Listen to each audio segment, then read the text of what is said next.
Okay, everybody seated? All right, we live? Okay, welcome to another Endo live demonstration. This should be a really fun case. We're going to bring in some dynamic guidance, show you how we can find calcified canals. We could probably find these canals without it. This is just so we have a demo. Also, let's walk through some of the radiography. If we look at the images here, we have, this is a fairly straight on view. This is a distal view. This is really important. Somebody was asking me about angulation of radiographs. You want to take a straight on, if you look at that, there you can see it also, or here. Okay, so what we need to do is see the side of the MB root. So when you look at it like this, it shows you the most simple view of the root canal possible. When you look at it like this, that's where all the complexity is.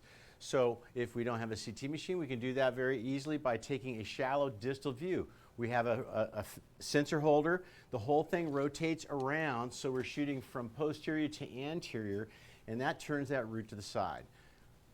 I can't really explain why, but it's a better view from the distal view than getting a mesial angle. So we need a straight-on view that breaks the contacts, shows a perfect crestal view, shows bone beyond the apex or beyond the lesion. We need an angled view, at least one angle. In anteriors and premolars, we're going to have that be a mesial view. Okay, in molars, they're distals. All right, so we can see this was referred because the MB1 and MB2 were not locatable by the dentist. You can see good judgment was exercised because about a millimeter away from perforating, millimeter and a half above the osseous crest, which would have been fairly devastating. They stopped, reconsidered, and sent the case off to us. We can see the canals here. This is a hint that it's off to the buccal or lingual because we're reading a canal in the middle of their prep, right? Now, to make this a little bit more interesting, since it's not that tough of a case for guidance, we're going to leave the provisional in, and we're going to cut through the provisional and find those canals without seeing the pulp chamber. So it's like, right? Go ahead. On a straight-on view, wouldn't you see the MB canal kind of off-center a little bit if there's an MB2, or no? Yes, exactly. Let's look at that view right now. Thank you for asking. Right here. Okay, so you can see it's a broad root that's pointy. We see a canal here. The MB1 is a little bit grainy, but it's there. The MB2 a little less so, but it's either this line or this line.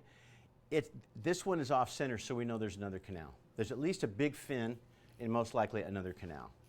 So we're going to try and find them both. Now with multisonic energy, if I can find the MB1 and they're located, they're connected through isthmuses and they're confluent apically, there's a high likelihood that I can clean that other canal, that MB2 out without putting a single file out in it, without even finding it. So that's been pretty wild. when you're getting beat up by a really tough case, and okay, here we go. Here's the extent of the mesial access cavity. Let's look at the serial axial sections. So what you're seeing here is I have put the cursor on the center of each of the canals, rotated the tooth around, in this case so that the MB1 and MB2 show at the same time. I'm going to do the same thing for the DB and the palatal. I want to see a mesial, I want to see a buccal view. We scan every patient that comes in for a consult. I spend 15, sometimes 20 minutes pulling out still images. I may pull out 50 or 60 still images off of volume, depending on how many teeth we're looking at.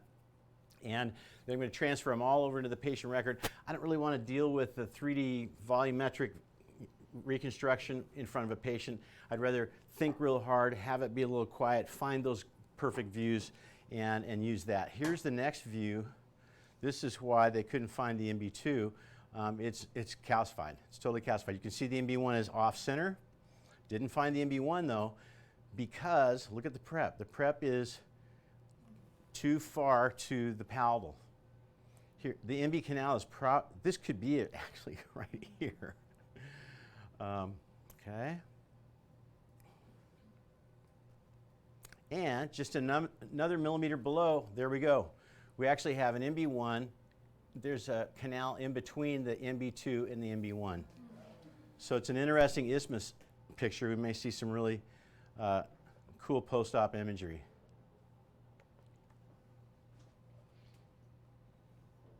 Oh, did I goof that? Oh, no. Can you get it back up? Sorry, we lost the X-ray to the broadcast.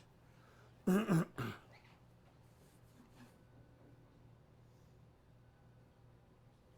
going to happen? Okay. I think that explains the most of it. 2 MB canals. The MB2 is calcified. They're confluent apically. They probably have a pretty interesting isthmus connection between them. My understanding is the distal buccal and palatal have been negotiated already. So, let's get started.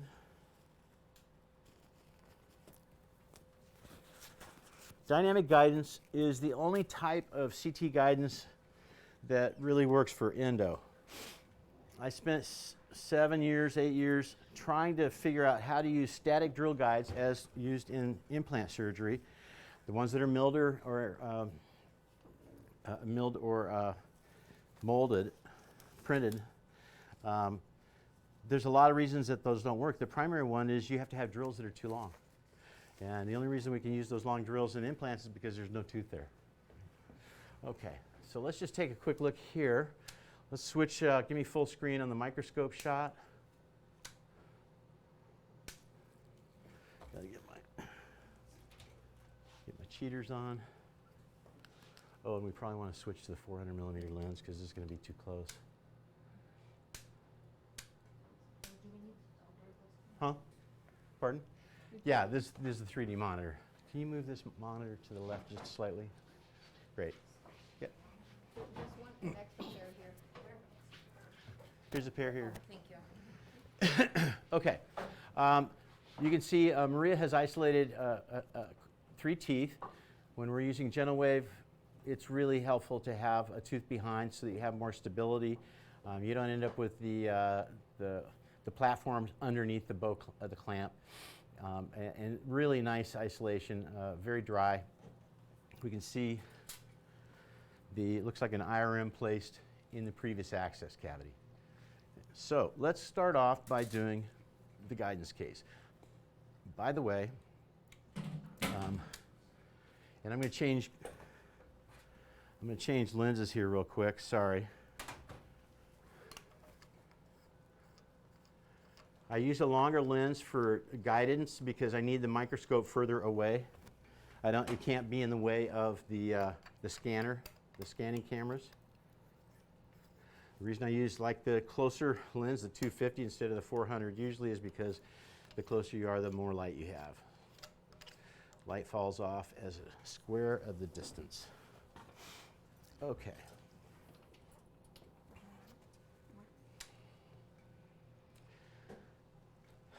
Let's fold this back. This is the registration clip. It's called an X clip. It's got 3 metal spheres in it. These are fiduciaries, open. And that is held on with thermoplastic material that's been heated up, molded on here, and then we take another CT scan. We go ahead and attach this arm. That is the scanning fiduciary. We have another one of these on the back of my handpiece, and that's how the screen up above, or the ultraviolet lights and camera up above are able to do their job. I'm going to put that back in. All right. And we're going to, there we go. I'm going to mention this rubber dam frame is awesome. I wouldn't use a different one. It's got a hinge, so getting radiographs is so easy. Okay, you don't want any of those weird holders. You just need a sensor on a stick. And you fold this back, put it in there. I'm going to show you, we'll take at least a cone fit film. It should take us 4 seconds. So I go, we need a film. I go to grab the Nomad. She's folding this back. She grabs the sensor. I turn it on. It boots up. She's got the thing wound around. She hands me the sensor. I click it. It gets ready to go. And I get it right in position. Go, and we got it. That's pretty cool. I love that. Okay, so we've got this set. She's already calibrated everything. We've got we're going to use SS White's Endo Guide burrs, designed by David Clark and John Cotomy, two of my faves. Designed to keep minimal size, minimally invasive access size.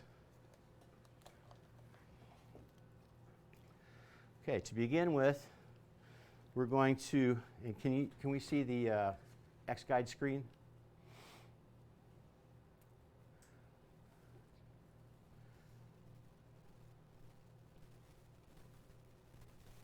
Can we see the X-Guide screen? Okay. Can we see just the screen?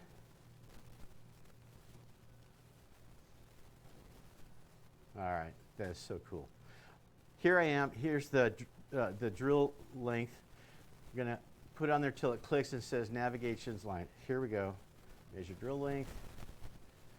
We're going to confirm that we have a good registration. The way we do that is we put this on the occlusal surface and then look at the center panel there.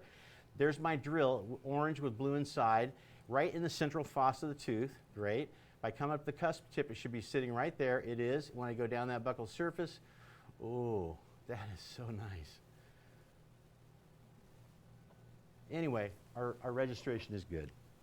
So we're going to start for the MB1.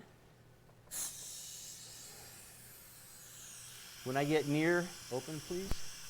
When I get near that, the target zooms up. The blue dot is the tip of my drill. I'm going to locate that, then I'm going to rotate up. He's got to open. Yeah, great. Okay. Now, I'm in the right position, and I have the right angle.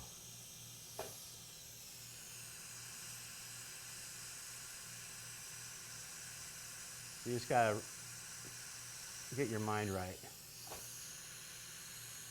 And we'll see around the outside here the depth marked like a clock face. Okay, here we are again.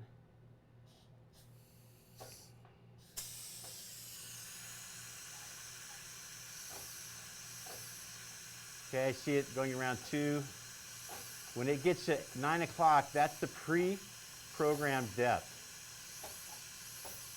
So I'm going to back up. I want to clean this thing off. If I get too much junk behind the burr head, I can lose it. Let's take a look there.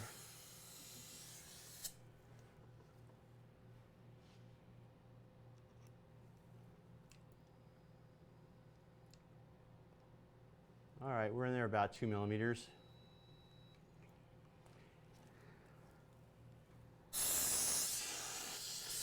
You can also, my friend Charles Maupin, who's one of my research buddies for this, measure drilling. She's going to click this. I haven't changed the drill, but it's always going to be extra careful. Going back to the position, we're ready to continue in.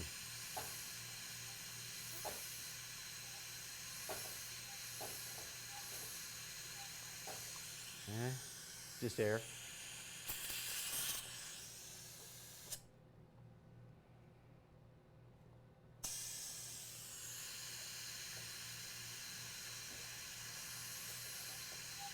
I believe I'm in through the dentin, or the pulp chamber.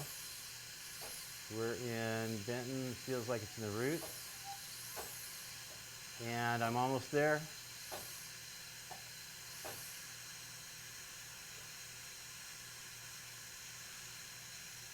Come on. When I first started using this, there was a slight latency issue. There's a little bit of a lag. Boy, does that screw you up. You feel like you've had a stroke or something, because wherever you move, it's never there. So you learn to go and sit in a place and wait for it to catch up to you, and then move to a new place, and then do it that way. This thing here is real time. This is so nice. Okay, let's see if we can get a file in a canal.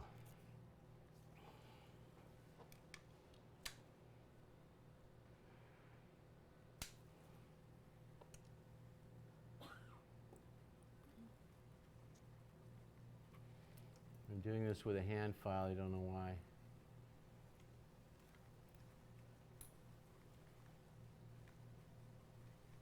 quite often when you're meeting the canal, you need to put a bend on the file because you could be very, very close and you just need a little bit of a sideways jog to get in there. I'm going to try that. Oh, well, there we go. MB1. I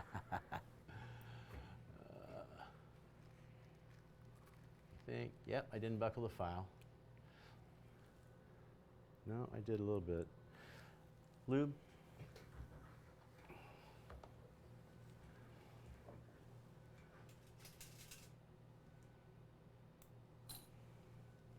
And as soon as we find these canals, I'm going to take this out, obviously.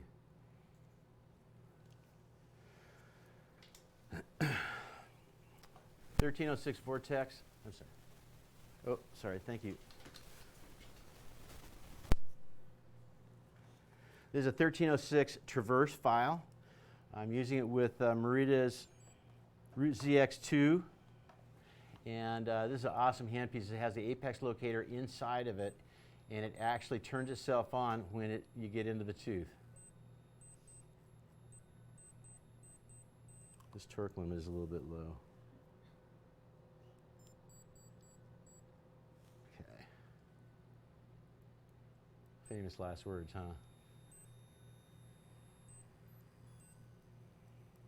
Can you have them open a little bit? ¿Puede abrir más grande, por favor?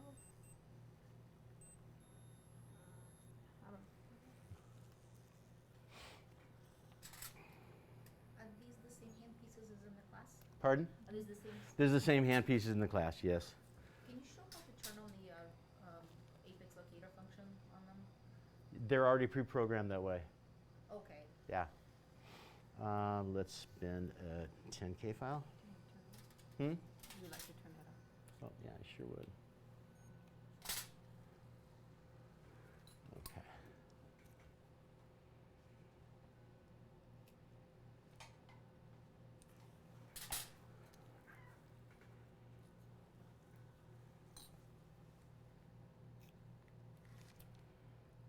Just a little bit of a bend at the end. This is not a serious impediment, kind of a bend.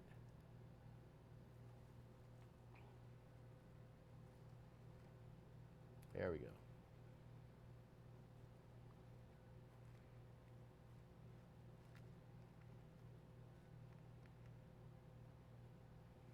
Okay, we can use the apex locator off the handpiece.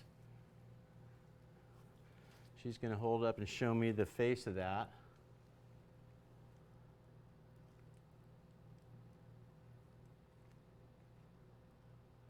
And we're not getting a signal. Is that off? Okay.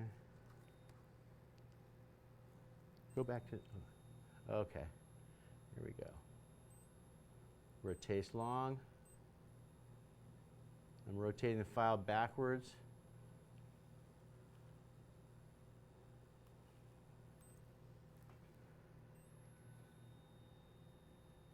Yeah, I'm getting a little bit of a squirrely reading here. I think I'm going to depend on get the tooth opened up and make sure that we don't have some weird conductive stuff in there. Let's go ahead and find the second canal.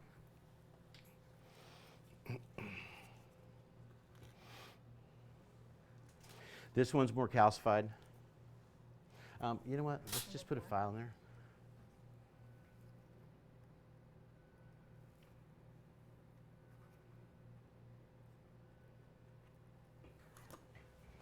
Okay, here we go. No meds on. Click it, it's getting ready.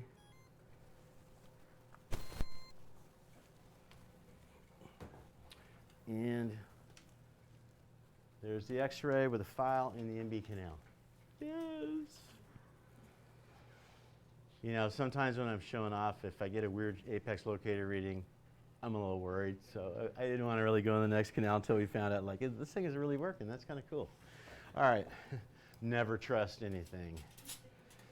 Yeah. Here we go. She's going to click the other canal. Number 4 is the MB2. We're going to get the drill length going here. We're going to reconfirm. Swipe this off.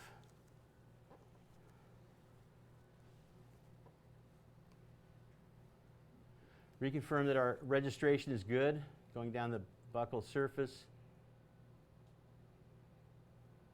It's getting a little glitchy here. Oh, you know what? It's usually when it's not seeing the fiduciaries very well. Okay, so let's find the entry point for the MB2. That's it right there. Here's our angle.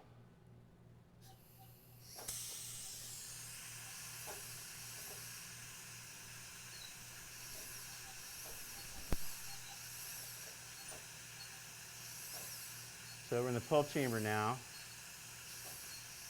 I think.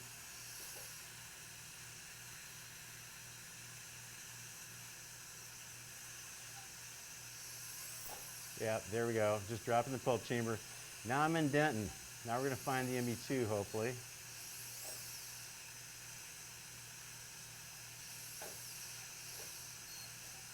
Let's clean this thing off.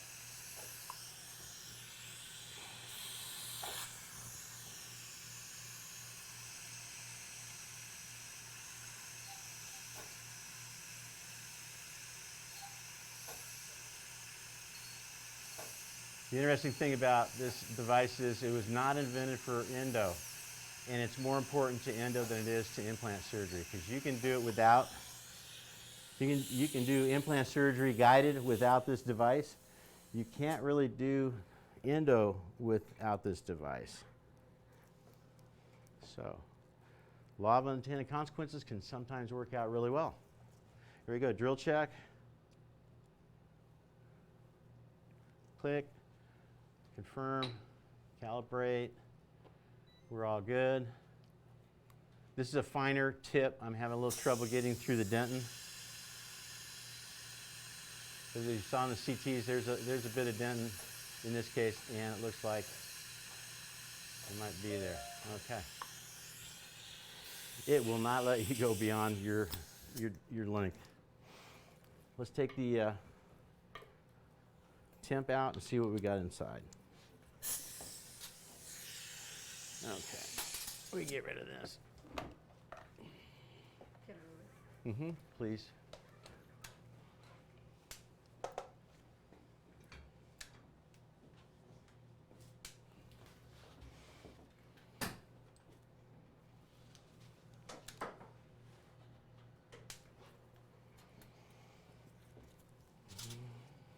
Really handy, easy to move from op to op.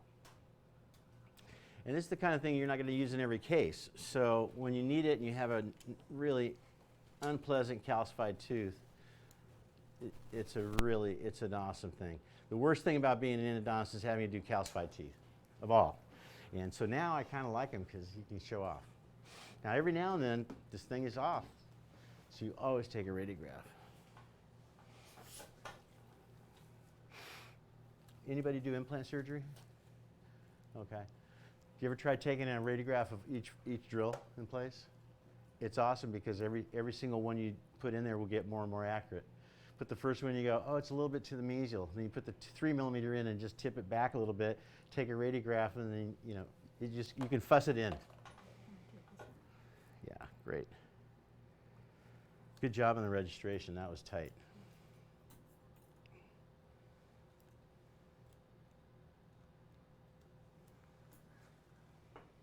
I don't really want to shove a 15 file up there in this little tiny MB2. That's why I'm opening it up before we do that. I think we proved the point in the MB1.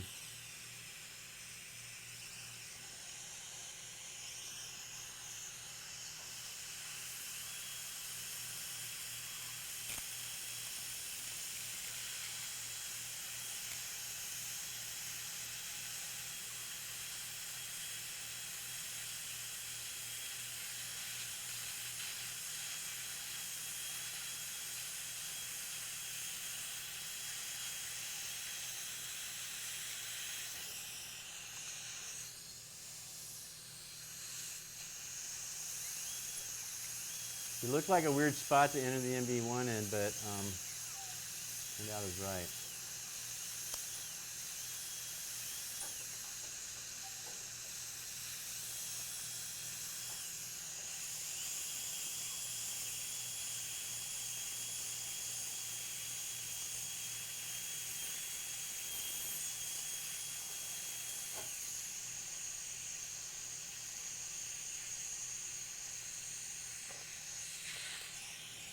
Mm-hmm.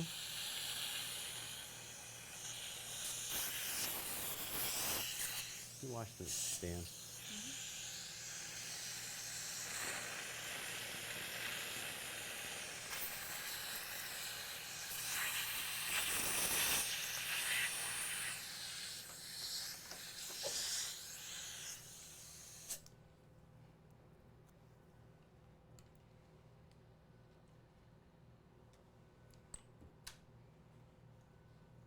Section.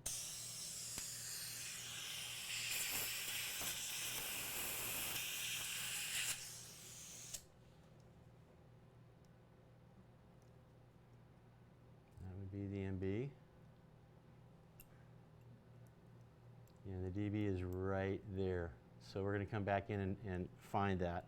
I think my drill path is a little bit short. So I can go back and I can change that on a whim.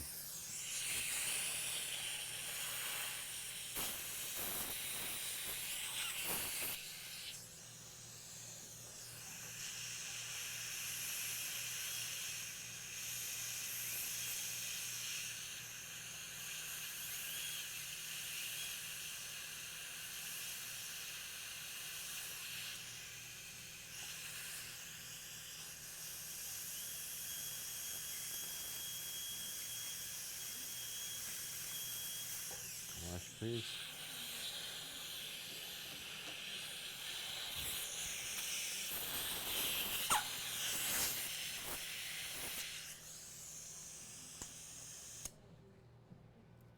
Okay, so that's where we think it is.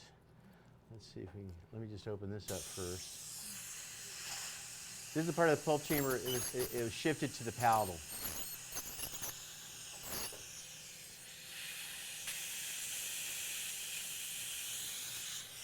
This is Spartan Obtura Buck 1, kind of the workhorse kit. You know, that's too long. I'm going to put a LA diamond burr in here.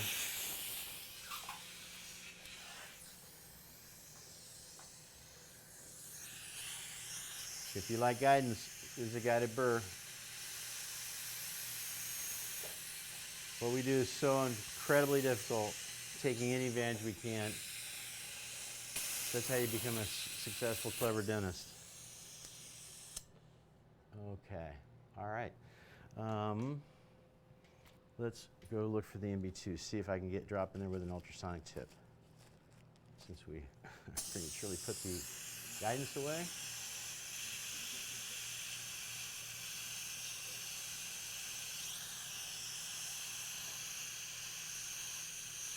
So instead of drilling a trough, I'm just following this little guy down.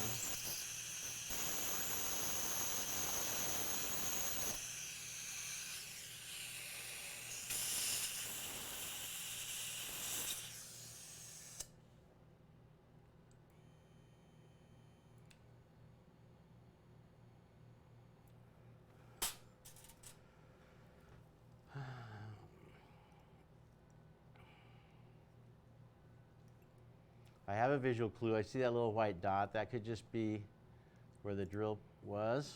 I might have an angle coming into the pulp chamber. Let's try a bent DG16. Sometimes it's super helpful. Not yet. Okay. I'm not going to put a file in there because I didn't get tug back with. And I'm coming from a palatal direction. This is a conical root.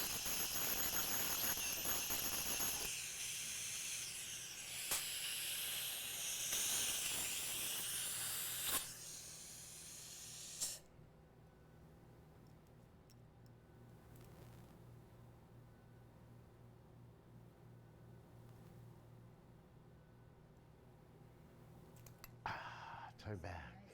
Yeah. I'm a happy guy. So, did I need the guidance system? No, but that was 15 minutes less time than me hunting carefully, looking, cutting a bigger trough, wasting more tooth structure. I love it. So if you didn't have the system and you got the tooth in this condition, how would you approach that? Okay, so how I'm going to approach that is I find the MB1. It's the biggest canal in that root. And then I'm going to start cutting. Let me show you how that looks. Cutting away. We're going to cut a trough starting with the MB1 orifice, and it's always attached to the isthmus. In fact, we still have some pulp chamber floor remaining there, so let's get rid of that.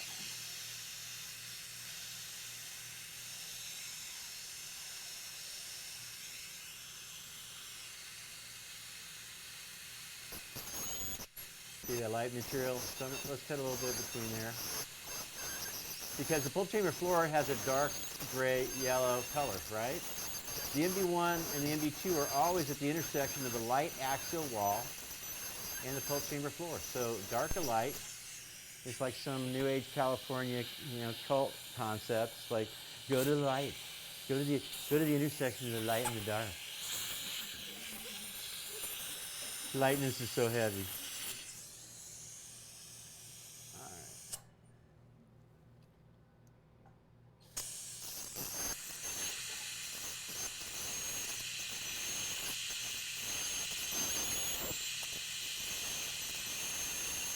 When you first start using ultrasonics for access cavities cutting hard tooth structure, you will break them a lot faster than you will otherwise once you get a little bit of experience. You find that perfect amount of pressure that allows it to cut optimally but isn't dampening not pushing too hard. Okay, we can see a little isthmus right here.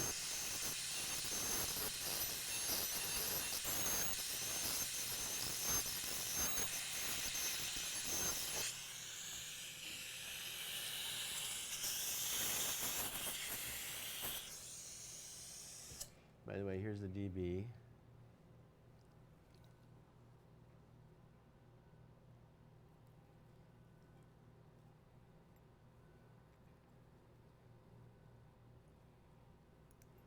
And the palatal already opened up and instrumented. We're going to gauge that and find out if we need to add any more shape. Okay, let's see if we can get a file into this MB2. Got to tug back. A little catch there. Don't know if we've got a file ready to go in.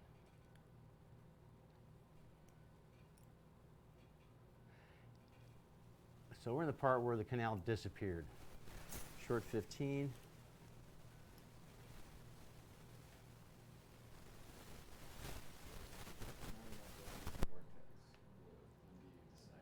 You mean a traverse? Not right this sec. I'm going to see if I get a catch with this. And not so much of one. Let's try it. Let's see what happens. Open más, abre más grande.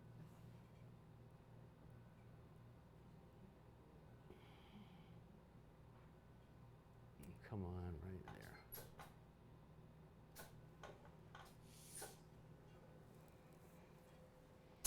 That's probably faster than we need.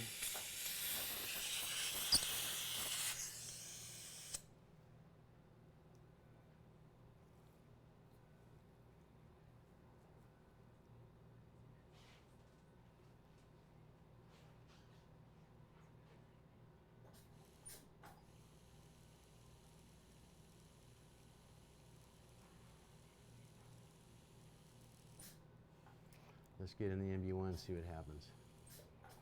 That's way more fun. Still got vital tissue in it. Do you notice it's got periapical lesions in all the roots and vital tissue here? Let's use the Merida unit.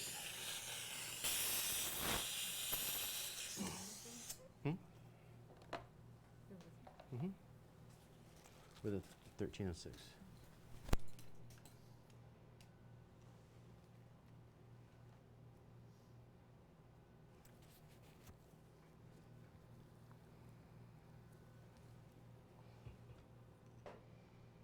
See, she's in charge of the files. She just decided we need a new one. Not my job. Okay. You don't even really use a broach then, yeah? I do, but this is a small canal, usually not. In small canals, once I get a 15 length, the pulp's broached. Those I find them harder to broach than bigger canals. At least successfully. Let's see what happens here. Huh? Yeah.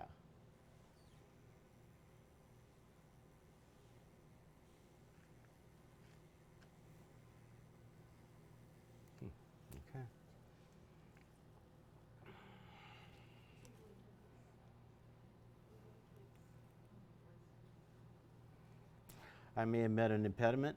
Let's put an 08K file in.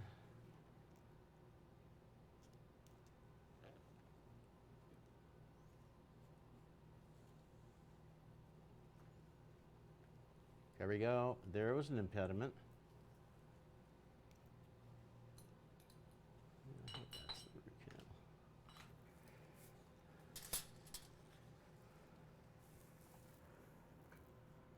That's in the distal buccal canal. Where am I?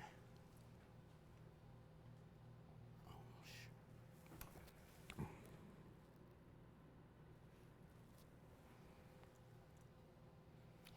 it's more like it.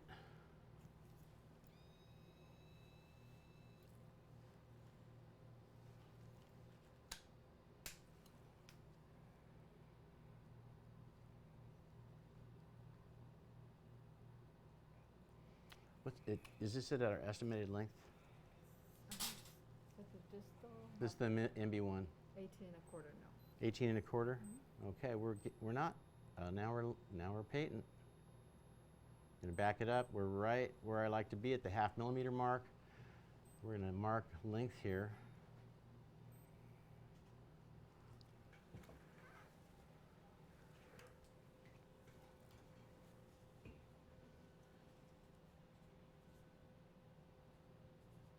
What was your estimate? 18 and a quarter.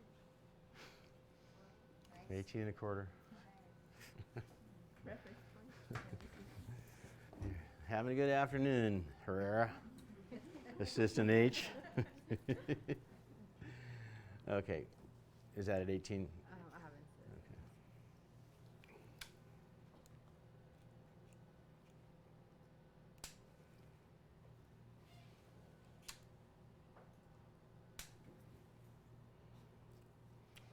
Okay. $10 KF. Actually, that could have been better.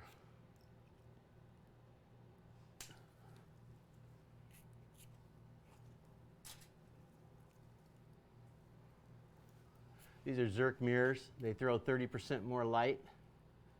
They're better than titanium, way better than rhodium. There we go. Yeah, there is a little bit of an impediment there.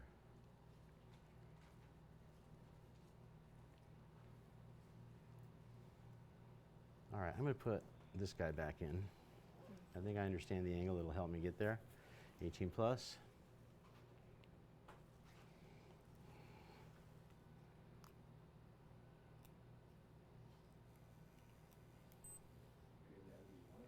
This is MB1.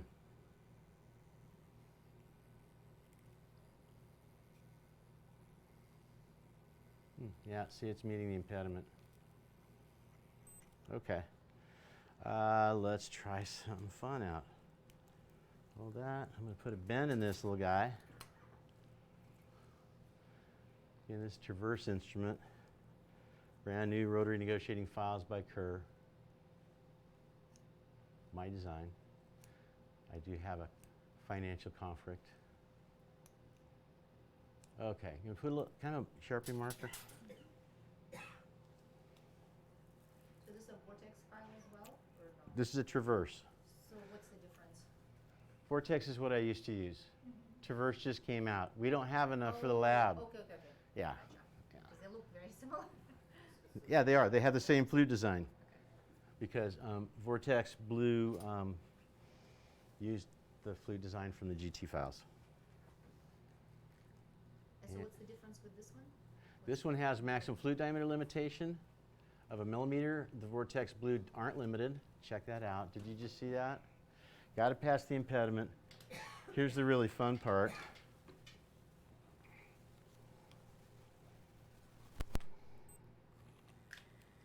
Just click it on there, take it to length, and there we go. That's it. ¿Siente dolor? We're at length. Did he feel that? Do you need more local anesthetic? ¿Gusta más anestesia? Oh. ¿Sí? Yeah, you're too tough. Yeah, he said, no, I'm fine, but he can feel it. We're going to give you a little bit more local anesthetic, 150, okay? please.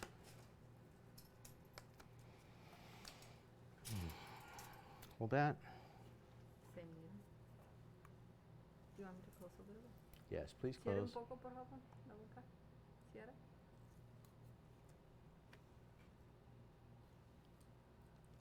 Hold that.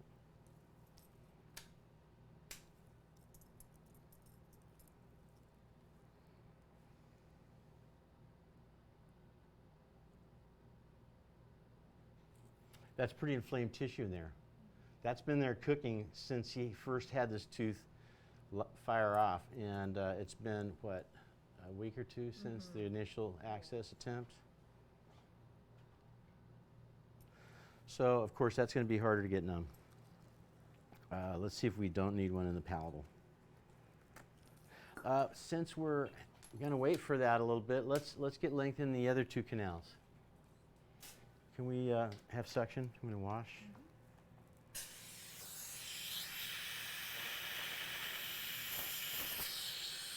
¿Siente mejor?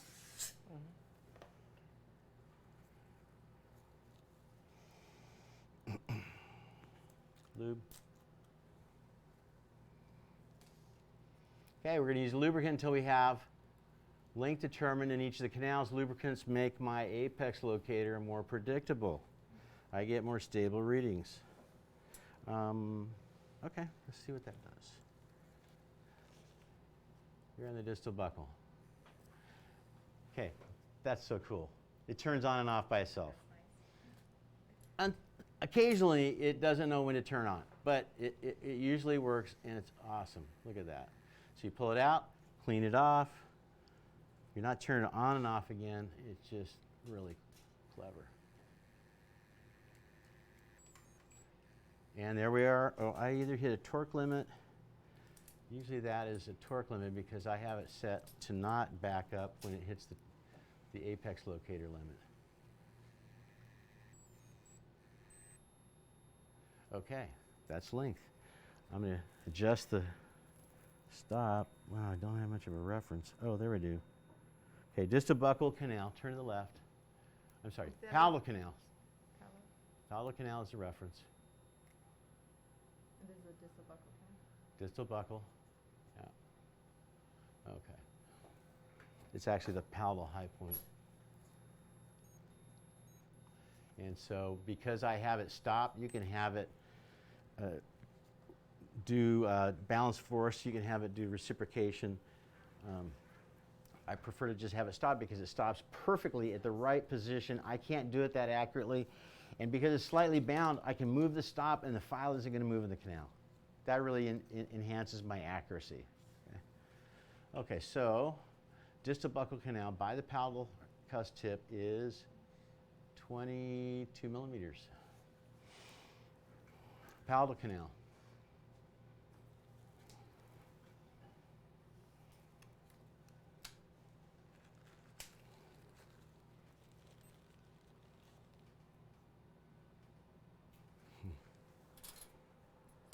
Did I give you this mirror? Okay, thank you. By the way, this is a really fun mirror. It's got a typical size mirror on one end, and when I find that I don't have enough room to get a mirror shot around a handpiece, for instance, I can just flip to the small one on the other side. Here we are in the palatal canal, and there's an impediment there. It's been ledged. So that impediment, I think I need to improve my access. I have to hunt around for the palatal. Okay, there's the impediment. That length is at 20 millimeters, that little mark right there. The stop is at 22. Let's pull the file out, see if we can slip around the impediment. If we look at the pre-op radiograph, can you go down back to the one that we just took with the file and the MB? No, you leave this here, they'll do it. Oh, Yeah. Can you guys pull that up?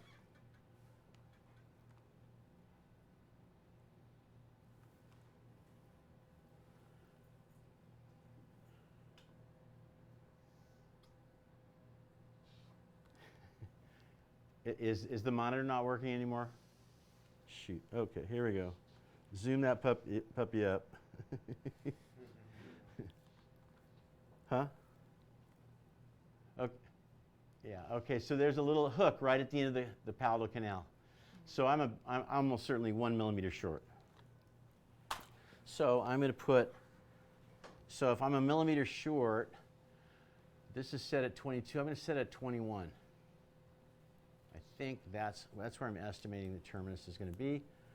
Turn the, stop until I see the little notch, bend towards it so I don't have to do any more work.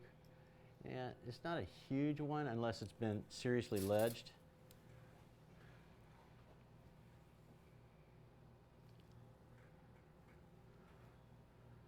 Make sure it's aligned. It isn't.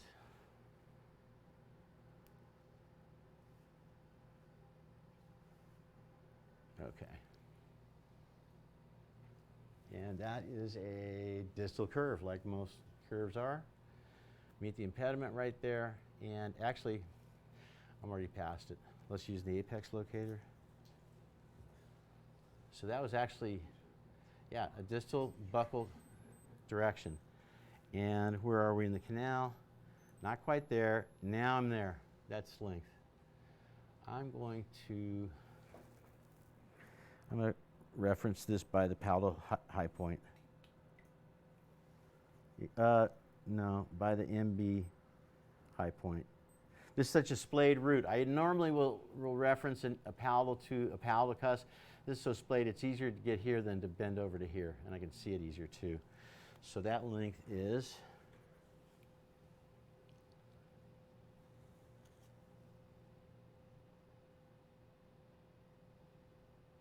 .22.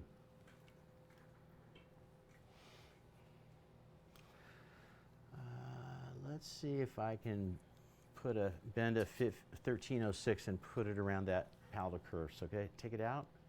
You want that on the bend? Yeah. Okay. Here's the 1306 I bent before. Can you do that with a vortex blue too, or does it have to be a true? You can use it. You can bend vortex blue also.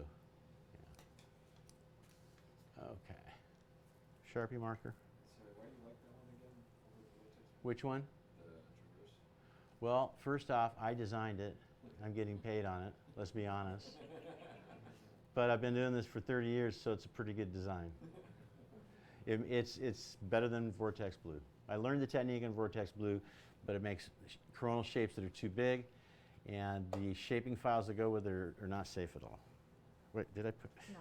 Talking too much. So this is safer than vortex blue. It doesn't cut as big a coronal shape.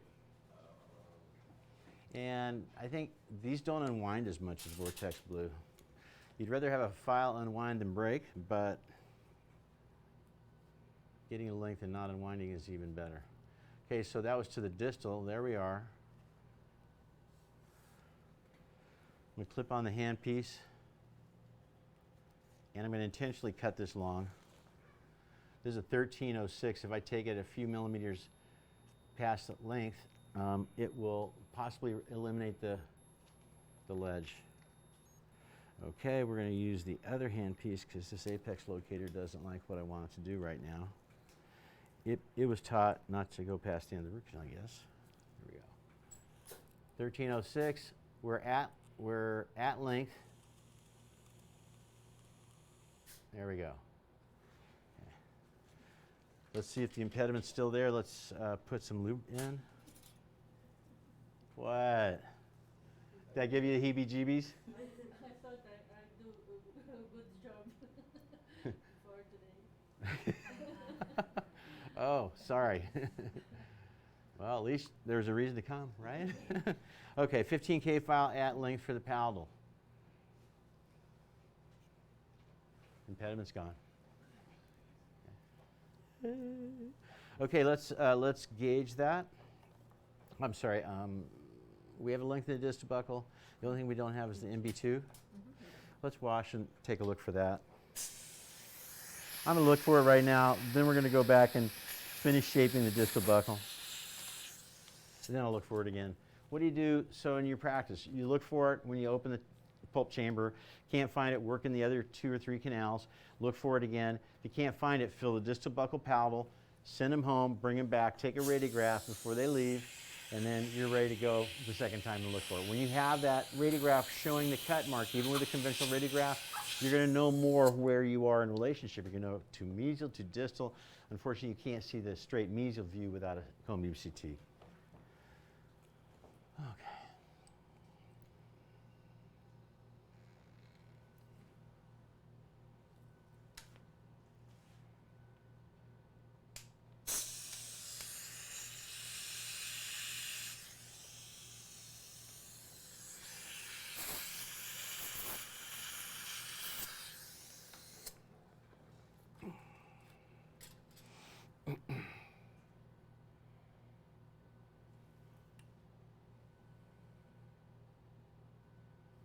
Hold this. These are Stropco tips for the air water syringe. They allow us to put these little micro tubes on there. Can I have a drop of a little aqueous EDTA? Yeah. Okay, let's just make sure that I feel confident that we're over the isthmus. I believe we are.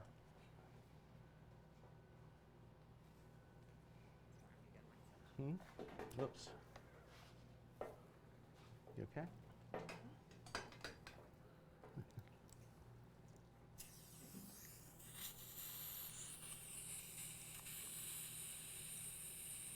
Okay, so just like a half a minute etch time with this. EDTA, aqueous EDTA. EDTA, 17%. Now let's look at it again.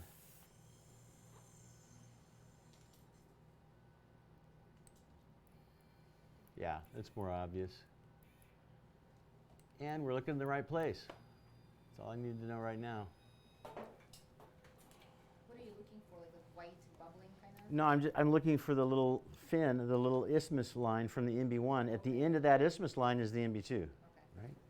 Right? Right now, I'm going to just step back and kind of finish the axis cavity. It's too deep over here. There's a little bit of calcific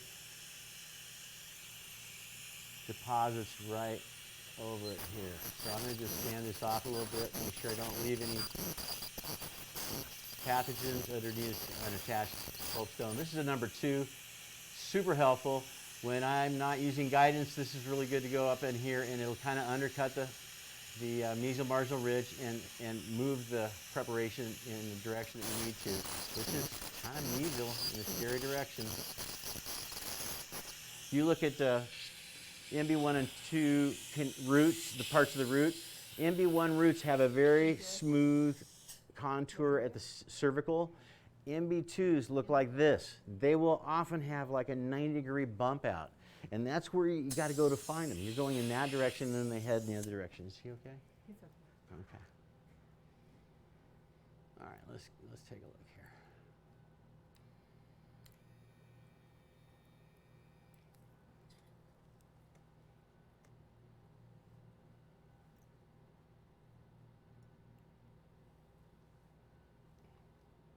Explorers don't last forever. You lean on them. When you bend them up and they're all goofy, you get a new one. And a DG16 is not too sharp. If it's too sharp, you'll always get tugged back, and you will find yourself in a frication very rapidly. Okay, let's see if I can put a short 15, get a start in there.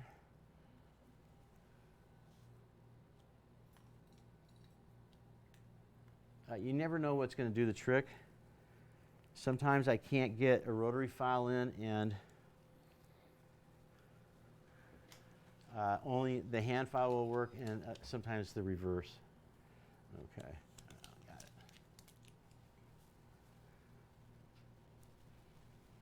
it. And we give this one more try, and then we're going to put ultrasonics in there.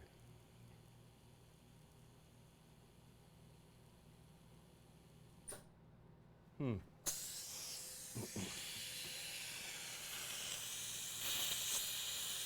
an idiot. I was using a guidance system, and I'm still looking for the canal. Oh, okay. Hey, this will relate to your experience, what you're going to do in your practice. Why didn't you use the guidance system further down? I wanted to have everything out, and I just got a little impatient, and she put it away. If I don't find this pretty soon, we're going to bring it back over here, and I'm going to drill halfway up this root until I find the MB2.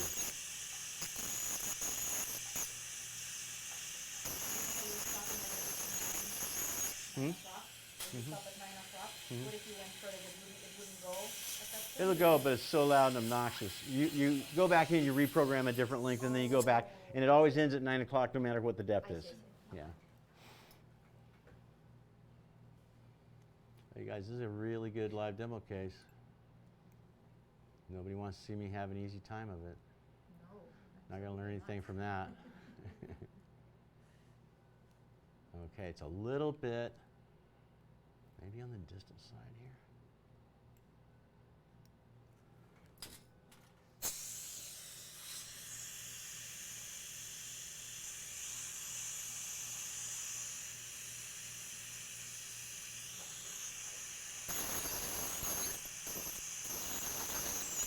And this MB2 is connected to the MB1 multiple times. And then there's a little spot where there's no MB2 at all. So we may be treating it from the reverse end with GentleWave. We'll see in just a bit.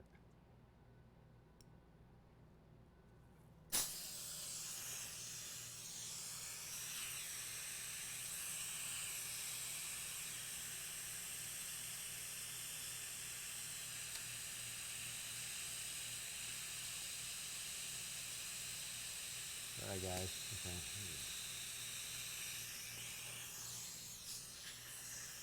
Not making that much dust.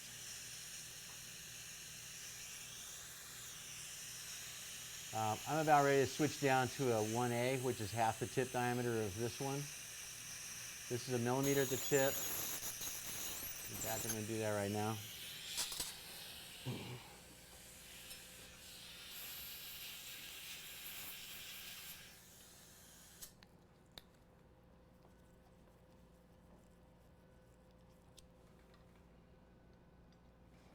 We're going to turn the power down. This is a long, skinny ultrasonic tip.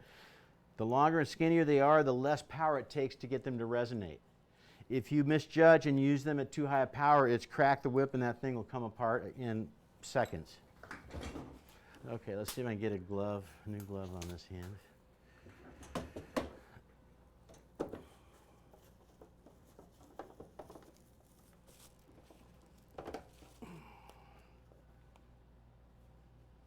It's painful to try to put gloves on with sweaty hands.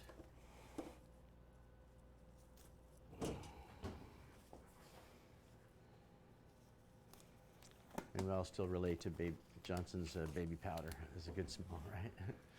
Okay.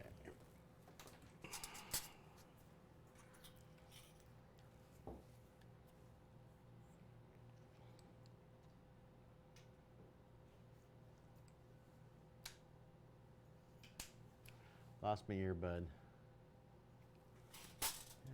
Here.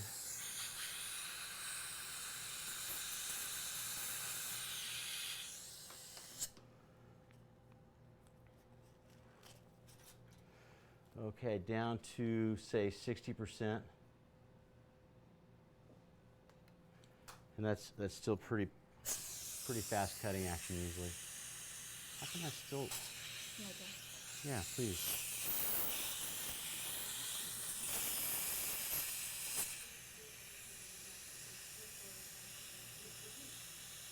Okay, I'm tracking the isthmus right here. That's what gives me the confidence to head deeper into this root canal.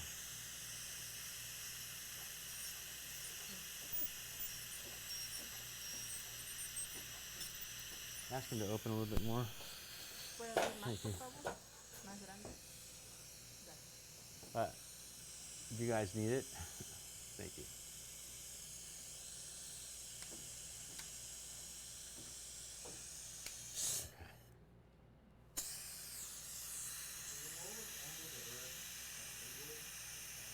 In this case, you can see the MB is at this angle, the mesiolingual, so the MB2 is at this angle because it's a conical root.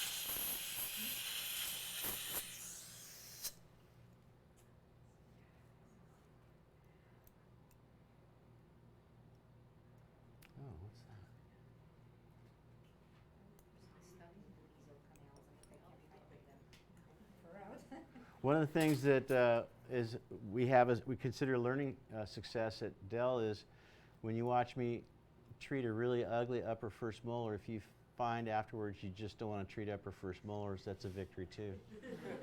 It is. And you know, my attitude is, I'll teach you anything you want to know.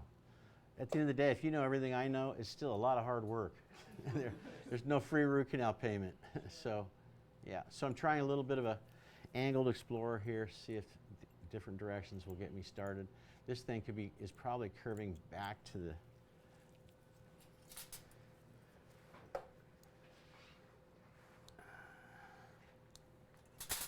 And it's so strange because on the CT, the opening looked like it was the MB1 too. You know, it had that, didn't look that calcified in comparison.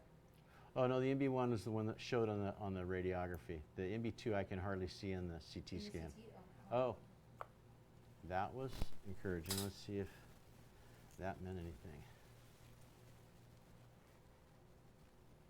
So they told you we're looking in a mesiolapial direction until we get a distance up the root, and then we need to head the opposite way. A little bit of it straight in. Okay, not finding it yet. You know what, let's bring the guidance system over there. Let me just show you how to program that, because I'm going to change the program.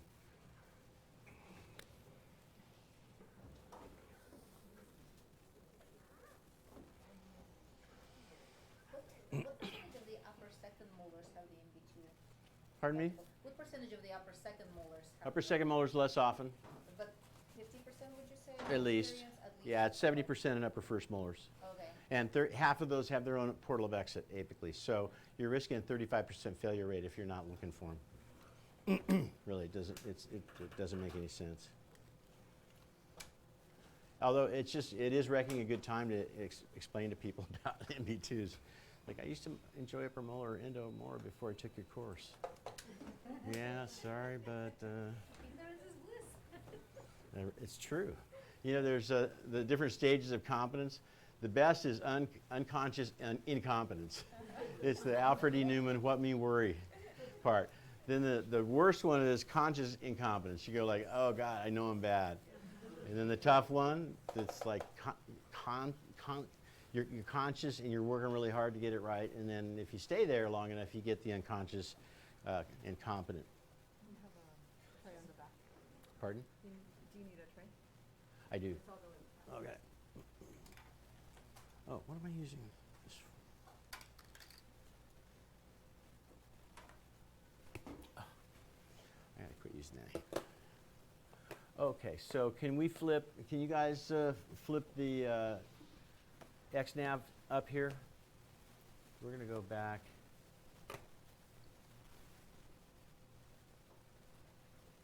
We're gonna reprogram number 4. This is number 4.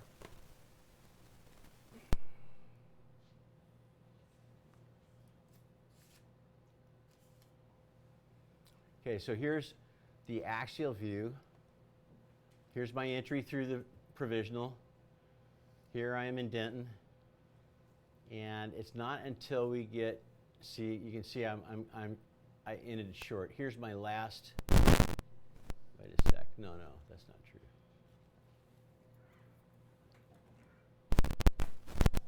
Okay, here's the last part of the drill path and there's no canal there. So I need to drill deeper than that. You know what, I'm not going to be going miles up there, but let's get at least another millimeter and make sure that we're heading in the right direction. Does it look like there are 2 of them in there? Huh? Does it look like there are 2 of them, like one is on the isthmus kind of? Does it look like there are 2, well, MB2 and MB3, like that one? Oh, it's an isthmus. There's all kinds of Okay. communication back and forth. Yeah, but this is probably the MB2 here. Oh, come on. Sometimes this thing doesn't behave.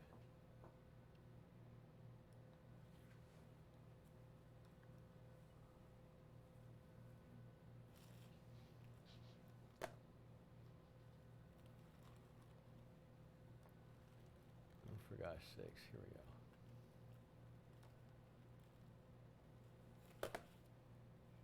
Oh, it's still locked. Jeez.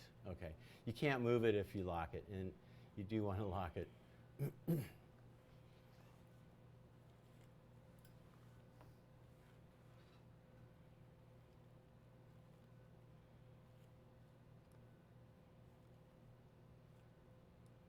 However, seeing all these isthmuses between them, and you know what? This looks like it's right in the right spot. We're just a 1.5 millimeters up the canal form. Let's see, look at the bottom one, and we'll see what it looks like going around. It's really cool to rotate the volume around your cursor. You learn a lot. You can learn how to read CT radiographs better. There's the MB2, or the MB1, we hit it right on. Actually, I'm going to make this a little bit deeper.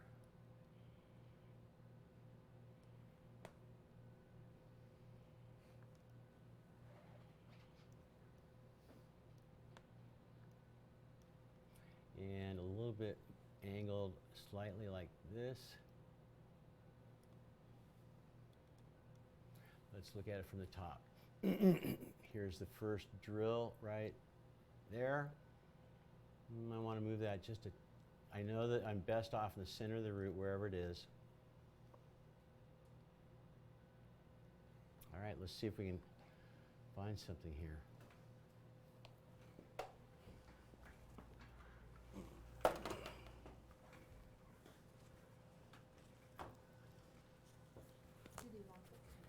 I didn't lock it. Would you do that, please? We're still registered, so she doesn't have to re-register all this stuff.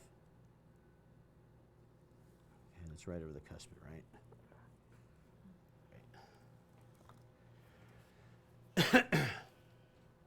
Okay. Let's click back to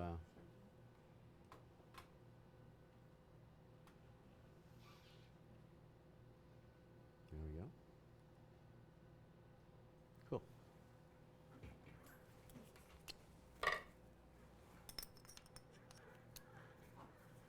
About 2 or 3 demos ago, I had a super calcified tooth. And I was going to do the demo with XNAV, and we had a problem showing the monitor, so we didn't use it. It was such a mistake. It's like, it was a horrible, horrible case.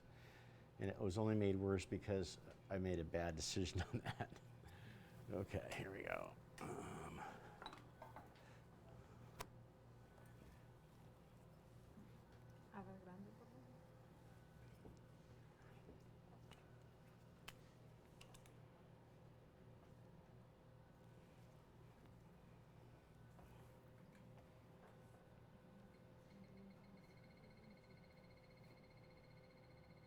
Oh wait, it's this one, right? Okay.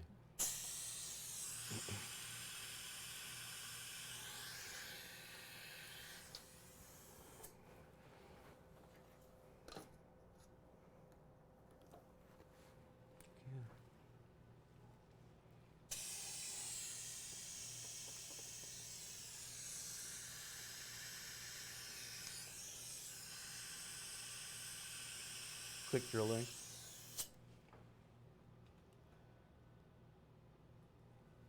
Okay, good. We're right in the right spot. Says we're there already.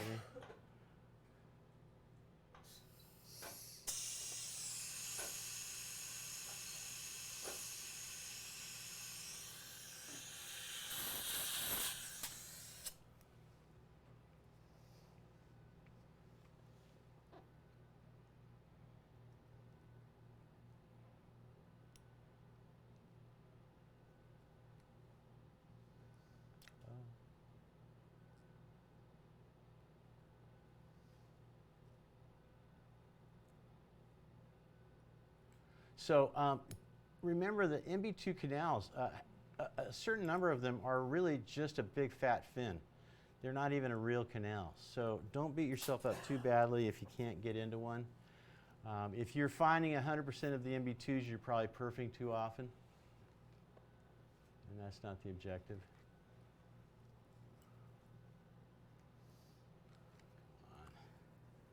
Okay, that's the great thing about having a handpiece driven rotary file for negotiation. Let's see if we can get this guy in here.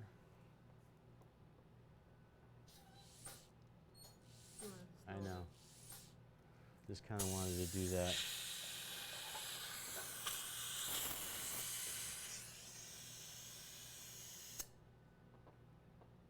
Unfortunately, that's not coming from the canal, which would be really great news.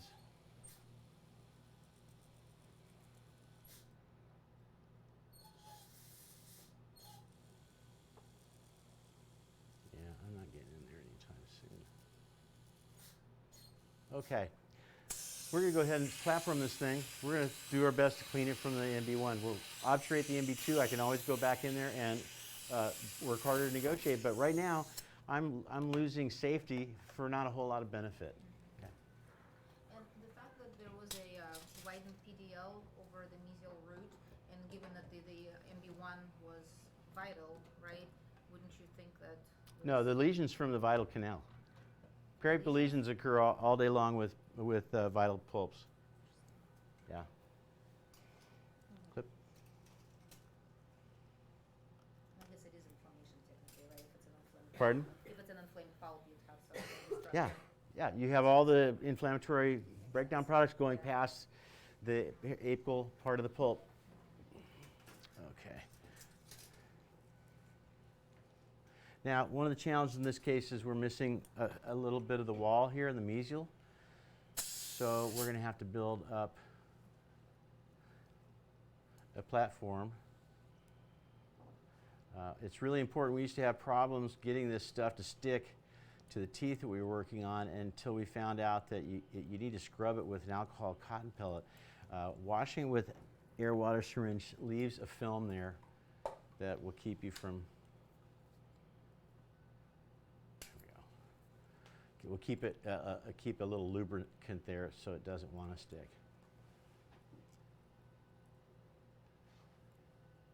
Okay. Mm-hmm.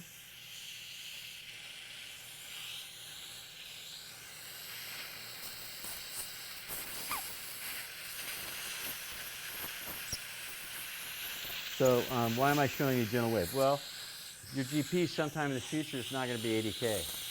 So you should know about the technology, but also if you refer to an endodontist, they've got a leg up in cleaning if they've got a GentleWave machine. So it's good for you guys to be exposed to that. I'm going to put a perch cone in that canal. Yeah. We have a question?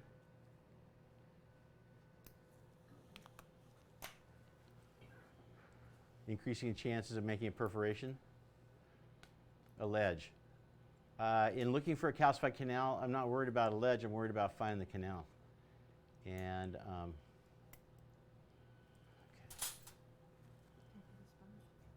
okay. Yeah, okay, you're right.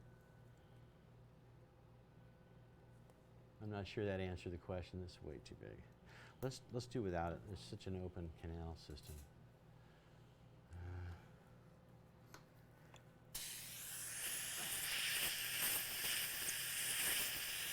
Can I have some hemostatic? I know I just poked that thing with a file. Dang.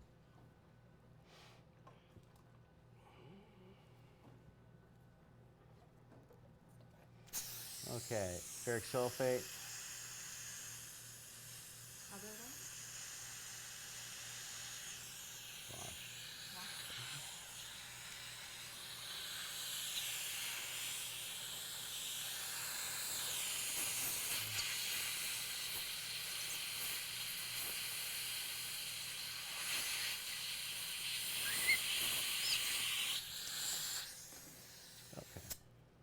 So this is basically sound seal, very similar to Cool Dam.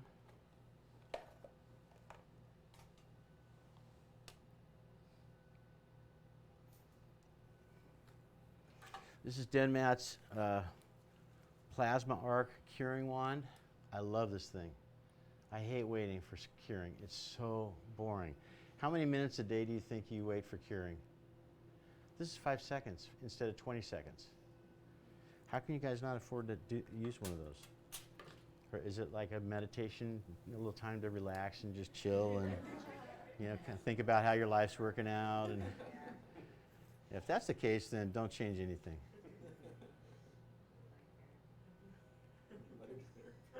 What'd you say? Right. Feels good on the retinas.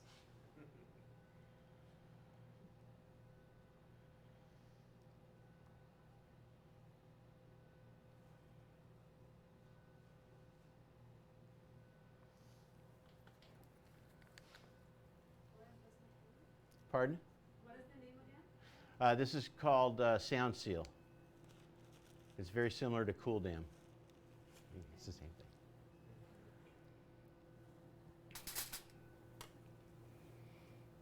Okay, so here's the former. We're going to load this guy up.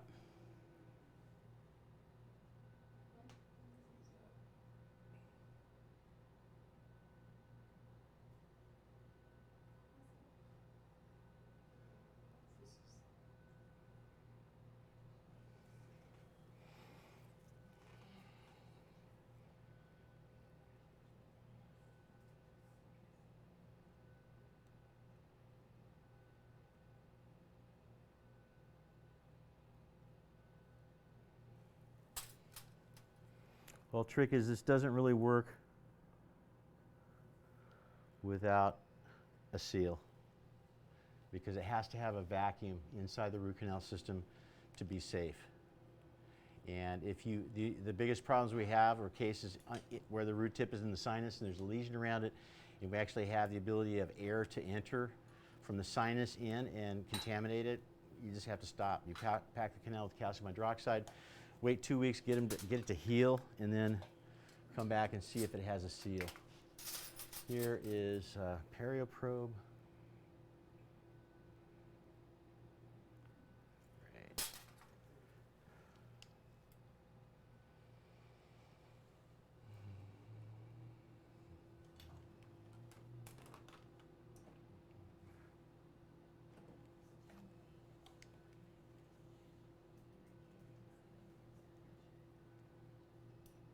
So that cone's looking I know.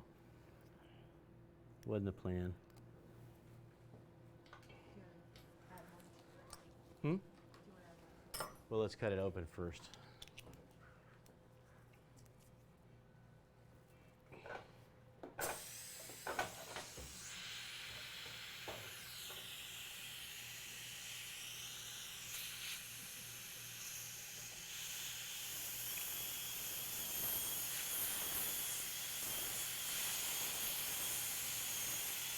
So the trick is to cut this back to sound tooth structure.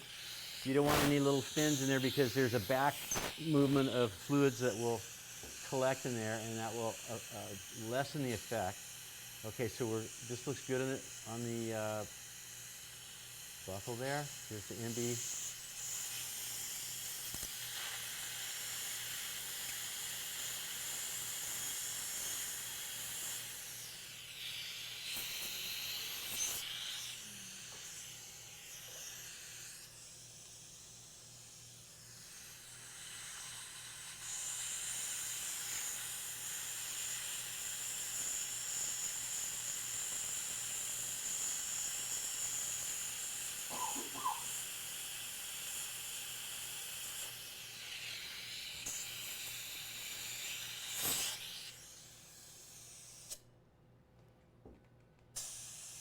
Again, the LA diamond really helps out.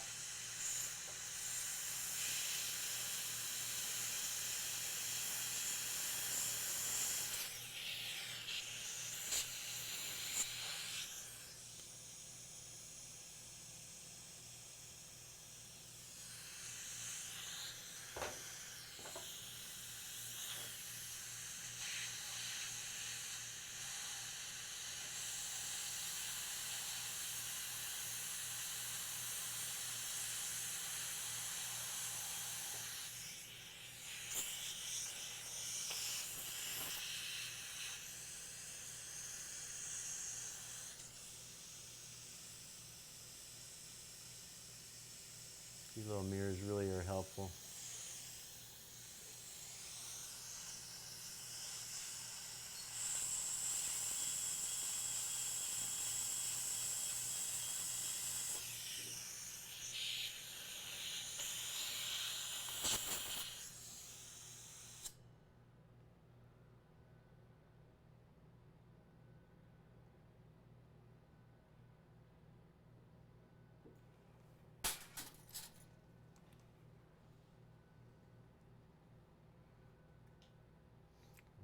It's just debris.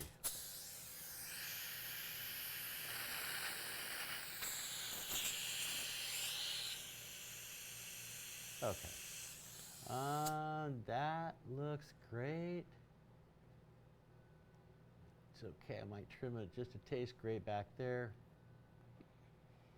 Okay. Almost there.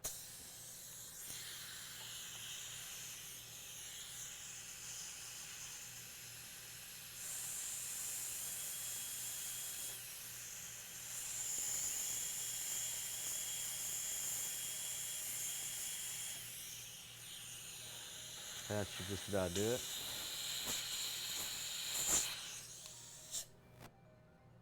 We're good. Yeah. Is that his phone? Yes. All right, let's measure the depth. We need to know what the depth is from the platform to the pulp chamber floor. We're less than 10 millimeters. Here's 9. Okay, it's barely touching there. So we're going to use an 8. We want to be 1 millimeter short of the pulp chamber floor.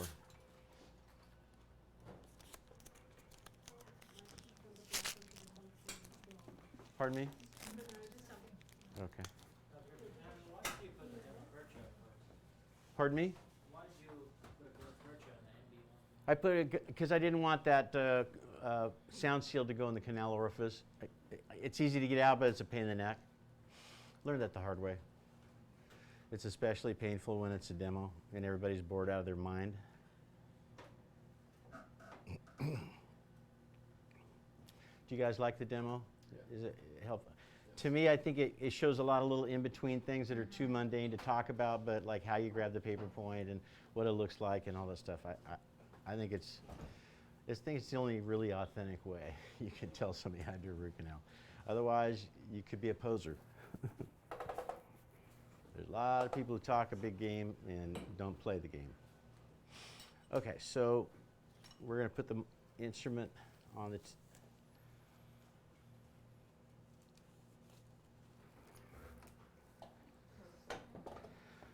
okay, so here is the handpiece.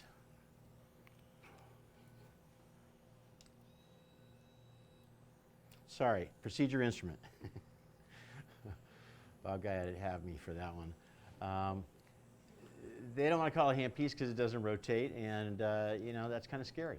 Procedure instrument sounds way better. This is the active tip here. This unit degasses the solutions and then pumps them up at 6,000 psi, shoots through here, and hits this little incidence plate, which is concave on the back surface. And it makes those fluids go backwards, and that's what creates the vacuum. It's a Venturi effect. Also, these little tines, they look like a tuning fork. They have these little struts. When it's hitting that, the fluids are hitting that impingement plate and going backwards to go up the suction, the waste suction here, it's vibrating this thing. That's what creates the sonic energy that's transferred down the solutions. Sound travels really well in water, so that's a benefit, and as is the fact that Denton reflects sound really well. It's one of the most elegant applications of sonic energy I've ever seen. Is it for disinfection? Or This is to clean the root canal system out, disinfection, getting rid of the pulp, everything. Yeah, okay, so we're ready to go. We're going to start out by doing a pressure check, make sure there's no leakage. By the way, do I need to worry about that little guy on the side there? I don't think so, dude. No, it doesn't go all the way through. Okay.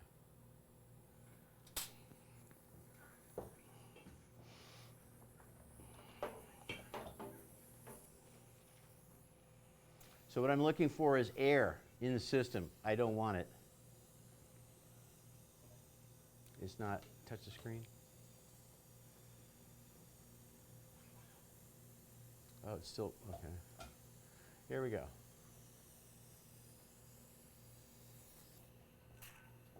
Here we go. Come on. Okay. It's a little sleepy. It's still waking up, I think.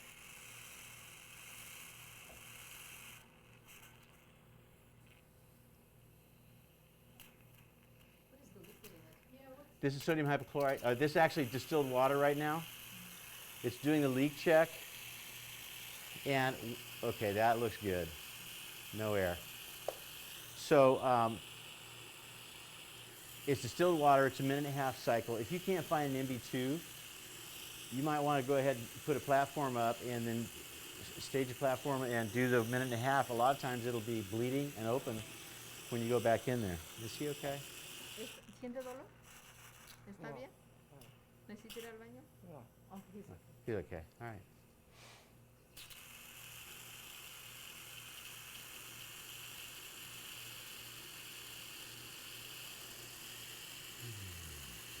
And as I mentioned earlier, because the conical nature of root canals, it's like a hearing trumpet. Back in the day, people would wear these things that look like a gramophone speaker in reverse so it could concentrate, amplify the sound into their little deaf ears. And this is a little bit like that. It's concentrating the sound energy. And when you see this method of action in a true tooth replica, what you see is the material in the most apolateral canals start vibrating and getting loose before anything else in the root canal is acted on.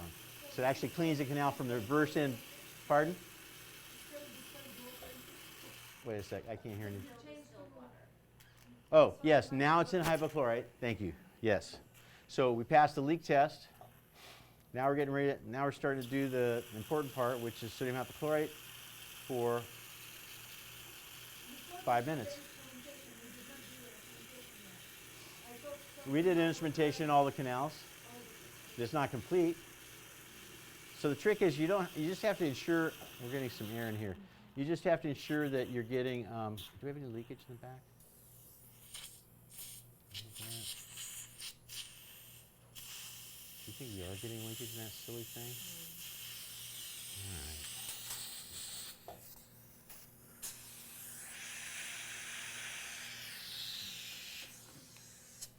You need the plastic. Mm-hmm.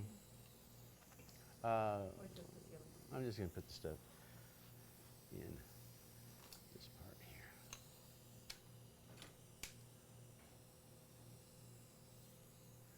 Yeah, the gut purchase point came back to haunt me. Chin down.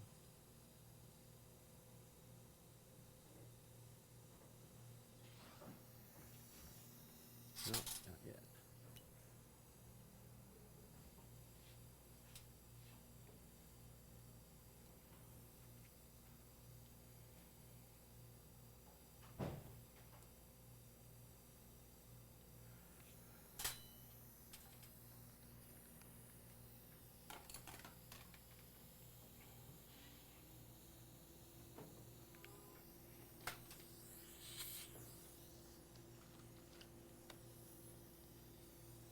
All right, let's see what happens now.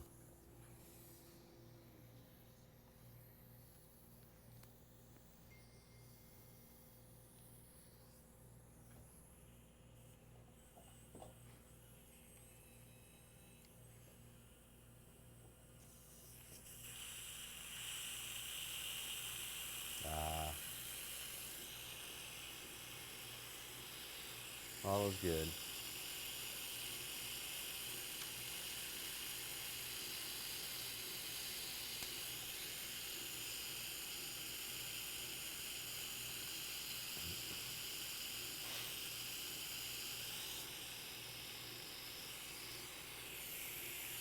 I've tried all kinds of things to alleviate the boredom. I think they should have a little movie channel on the menu screen there. Sometimes I'll put a little bite block in there and have them bite on it, and then they're holding the whole thing. If they bite on it too hard, they can hurt the platform. I've saved the most time and reduced the boredom the maximum amount by just doing the leak test and then having her finish this thing. I do the leak test and she does the rest of the procedure. So, Assistant H gets all credit for lateral canals clean. That's right.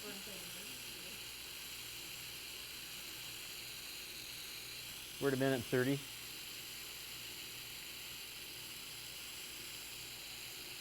rubber dam pre-printed with the Yeah, this is awesome rubber dam. This is a rubber dam that is sold by Kerr.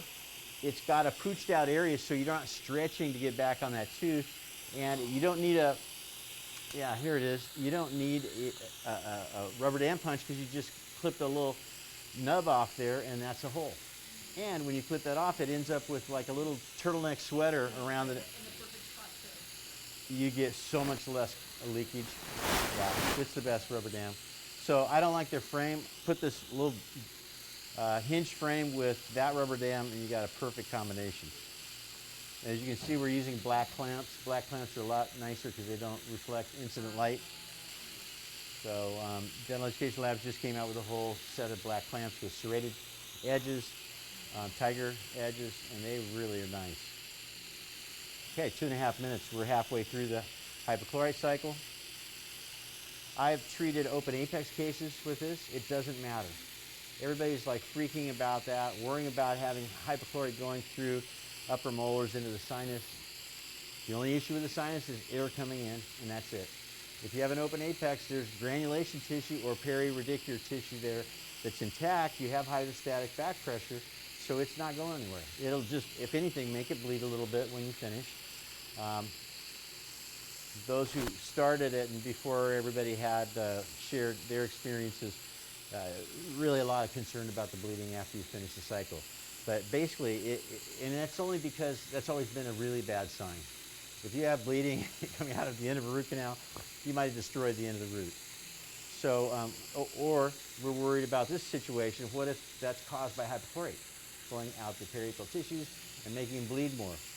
Basically, it bleeds afterwards because it's like you put a straw in and went like that for 5 minutes. So all the little capillaries, arterioles have opened up, and it takes a minute or two to clot.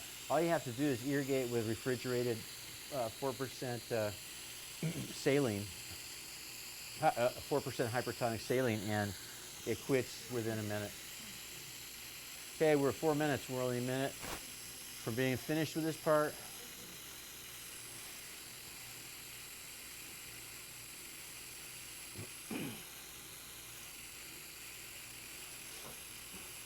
We tried everything. We tried putting adhesives, like even crazy glue on there, tried sandblasting, pour some crowns so we could get it to etch.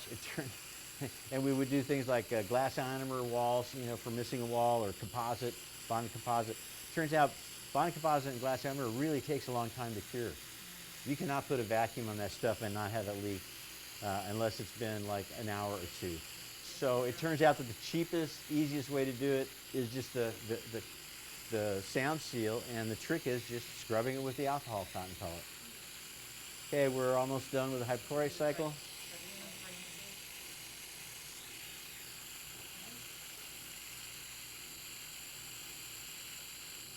And that's 5 minutes. There's a 30-second rinse cycle, distilled water, and then it's going to do a 2-minute EDTA cycle. And be ready to, now after this, we're going to go in and gauge canal terminal points, cut a little extra shape if we need to in the presence of EDTA, and fit cones. Do you have any other applications except for doing this for endo? So far, that's it, but they have plans to figure out how to use it to remove decay from external surface of teeth. You know, they're kind of their method of action line is we remove the disease from the dentin, not the dentin. Go get the water. Yeah, please go get the water. So you're going to go get the hypertonic saline. Yeah. Okay, now it's doing EDTA.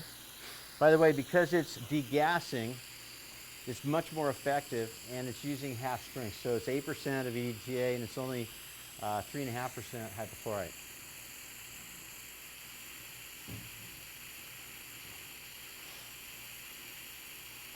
How is it ensured that it goes all the way to the inside? Nothing's for sure. Not love. But that's Nothing's for sure in his life. What are we seeing? We're seeing severely inflamed teeth with multiple lateral canals, treated in a single visit, calling the patient that night, and they're saying they didn't even take the leave, much less post-op. I was a little skeptical when they started talking about that, but there's truly a lot less post-op sensitivity. What about the drinking into something like Medrol, like in a liquid form? Would that do anything? Medrol is a steroid. Yeah. We need to dissolve the pulp tissue. The anti-inflammatory effect's a short-term thing. It's not going to get us where we need to go. Okay, minute and a half. We have 30 seconds.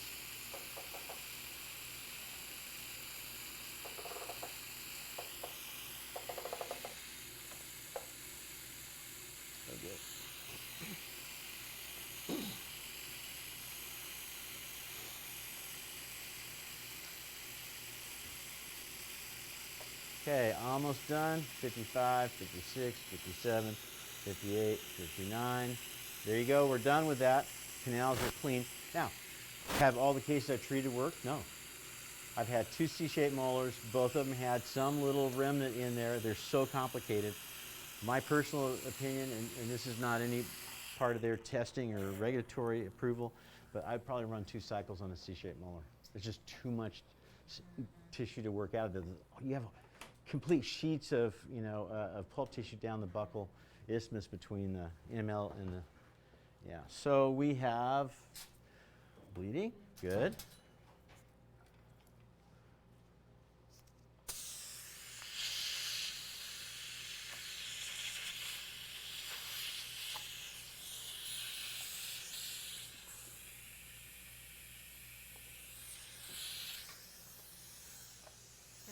Mm-hmm.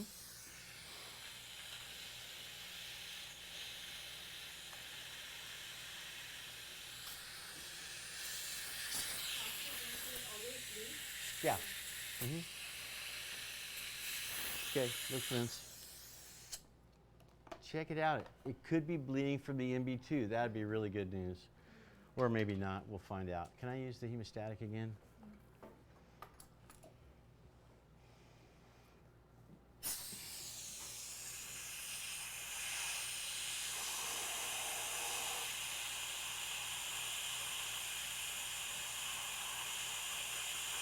I'm also really fond of diode lasers for this.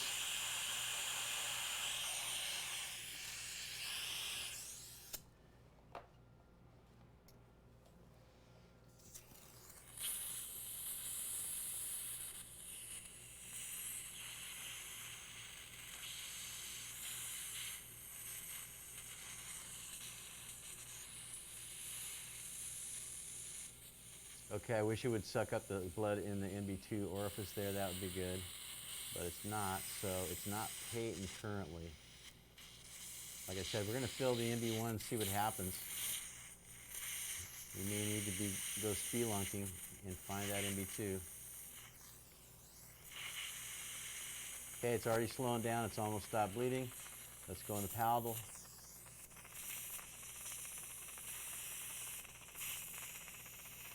Great, not much there.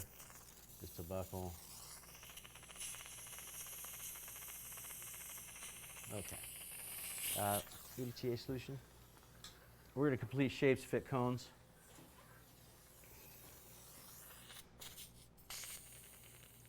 Because I'm gauging and making a smeared layer, I'm going to do that in the presence of EDTA solution. Obviously, the EDTA is not going to help the hemostasis, but that's okay. It'll stop anyway. Okay. MB, let's just start with the MB. MB length is what? 18 18 and a quarter. She's going to give me gauging instruments. I'm going to put a 15 in to ensure patency.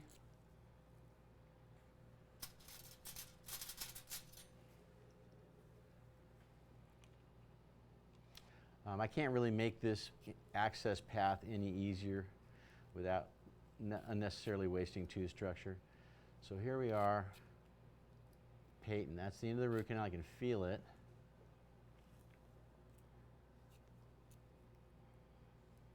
Here's the 20. Oh, sweet. It's binding a millimeter short. I'm done. 1306 is perfect. Here's the 15.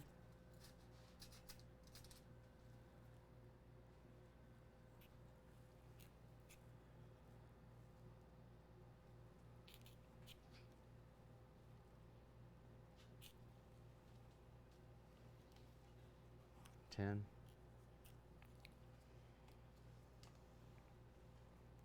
Is this at the MB length?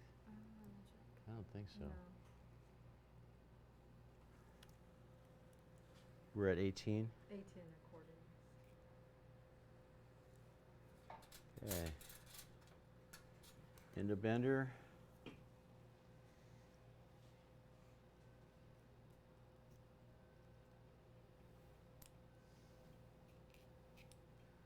One of my competitors recently warned in an article against pseudo-educational live demonstrations. I don't know where they came up with that, but it was, I must have hit a nerve. Who had the article? I can't talk about that. It's okay. not, that's not going to help anything. Oh, I meant like the with publication. It's somebody who can't do it, basically.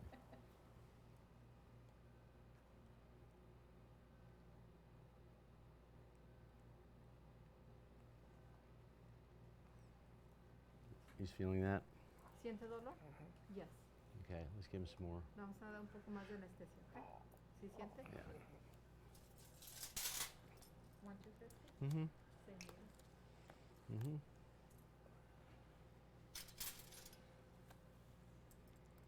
Cierre un poco, por favor.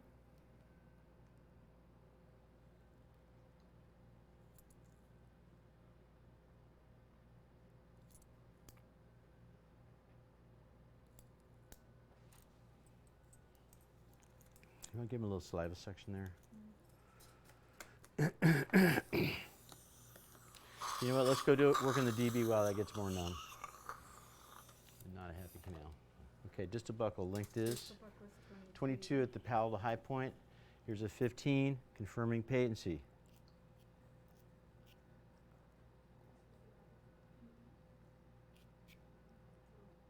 That's patent by a millimeter.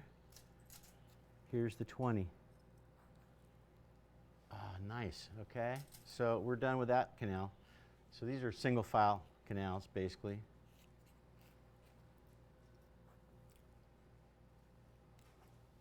Tear gate with EDTA.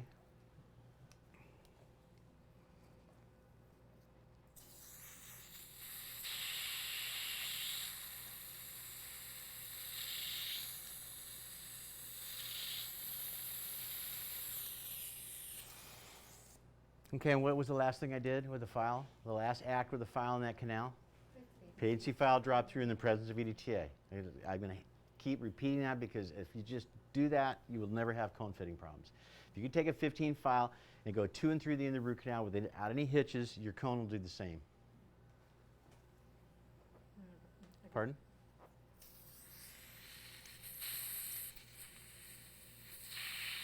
Okay, we're going to go to the palatal canal. This is EDTA.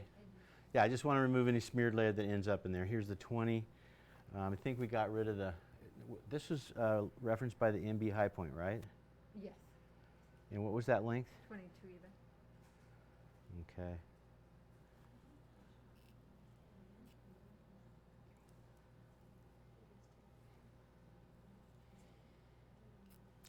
$30 goes to length. The impediment's still there. 30 goes to length, 40 steps back, a millimeter short. Could I have a 3008, please? 31. Is that set at 18? Or what? 22 for the, okay. Palatal. Okay.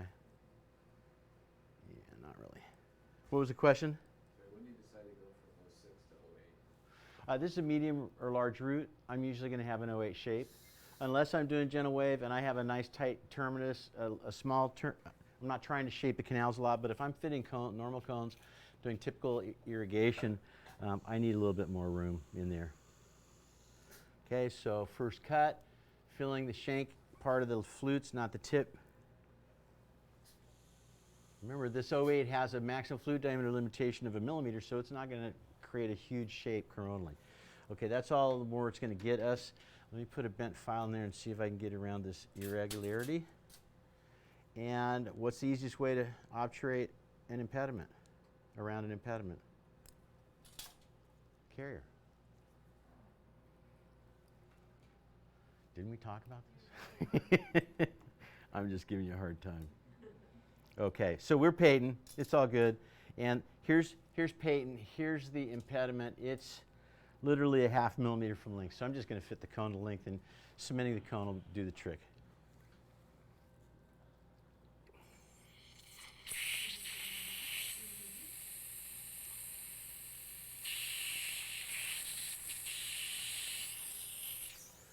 Okay, cone fitting 30. And the paddle, an 08.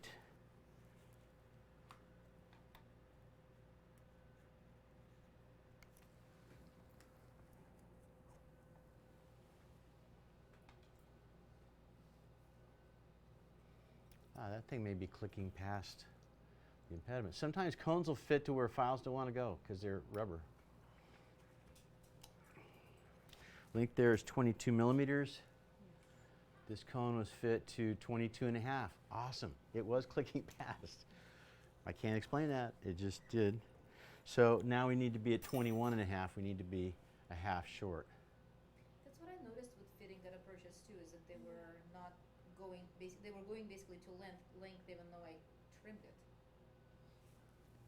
Going to length even though they trimmed it? In the lab, yeah. Like they went just perfectly. They're supposed to go to length when you trim them, if you trim them at the right place. No, I after trimming 1/2 millimeter. Uh-huh. Oh, then it went back to full length? Yeah. Trim it again. No, it might not have been binding as tightly as you thought, Yeah. right? Your gauging could have been slightly off. So, what? And you use the 08 I taper, didn't or do, okay. By the way, the reason I keep saying, like, and then you pinch the cone, I didn't do that, and a silly thing, I don't know where that reference point is. So I'm going to put it back in there.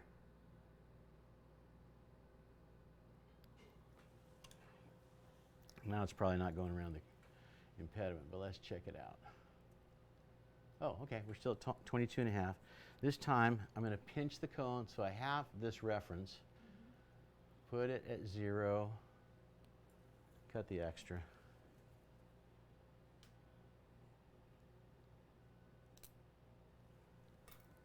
All right, paddles fit.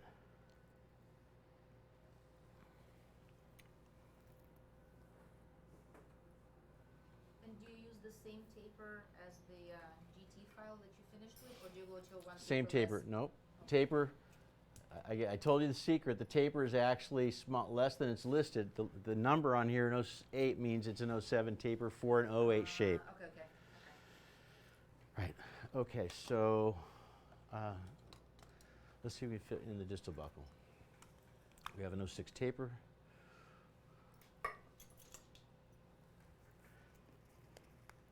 This is untrimmed. These are feather tipped when you buy them.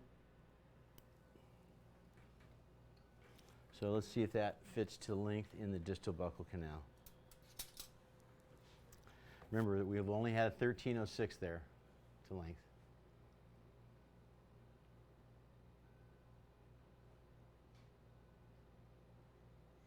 That's not very auspicious.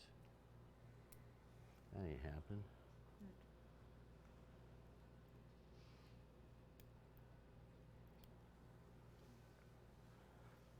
We need to cut it to the size. Pardon? We This- put our cone to the size, cut it. Like if it's 30 or 40 or whatever. I didn't. The cone, Yes. the size of the cone.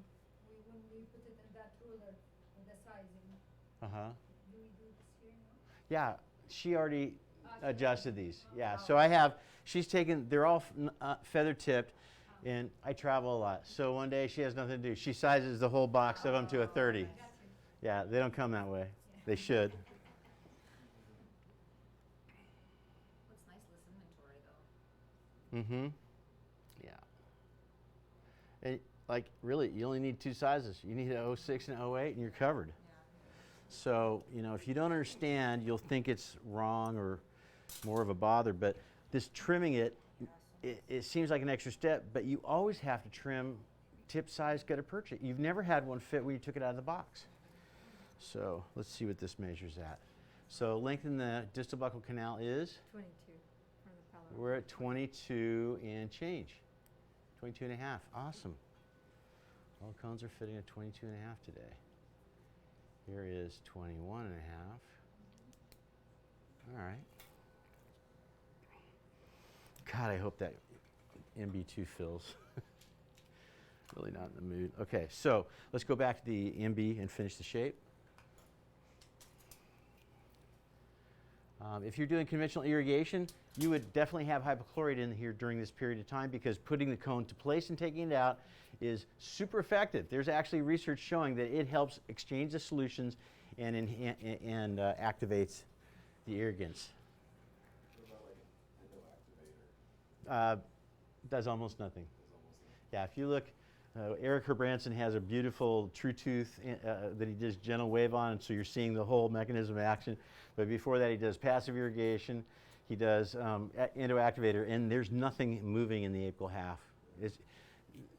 To their credit, they made the tip of that little paddle really soft so it can't cause any damage, but that makes it ineffective. Yeah. Okay, so here's a 15.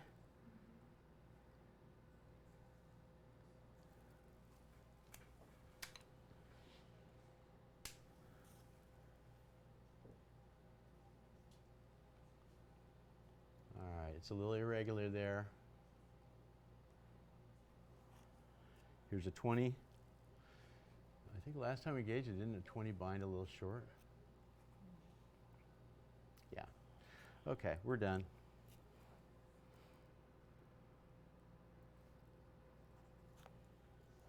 That's an inflamed pulp. ¿Lo sintió? Sí. Yeah, I know. Okay, so I need another untrimmed cone. Trim, ajá. Yeah, I knew you did. Here we go, 6. Oh, come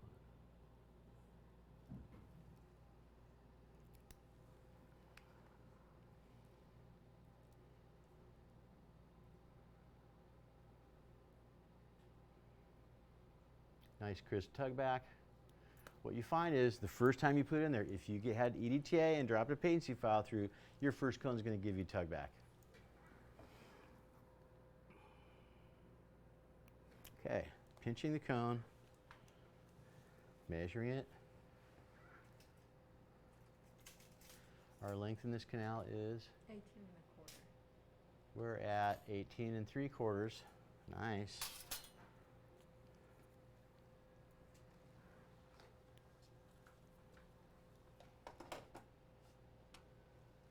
And a And a quarter.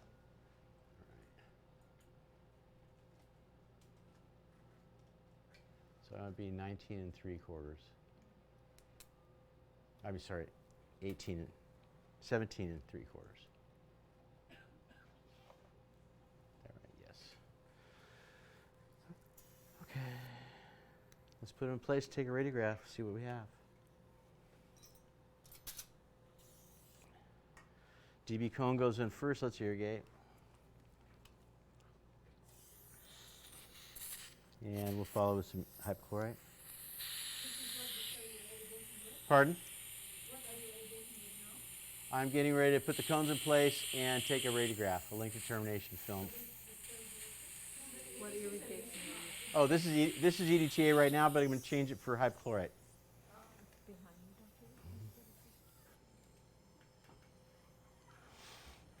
Is it warm? Yeah, Oh, we heat it up. but to how many degrees? 150? I'm not sure. Like a coffee cup warmer will usually do it, Okay. but make sure you cover the top. You don't want any chlorine gas. Yeah, this is no bueno.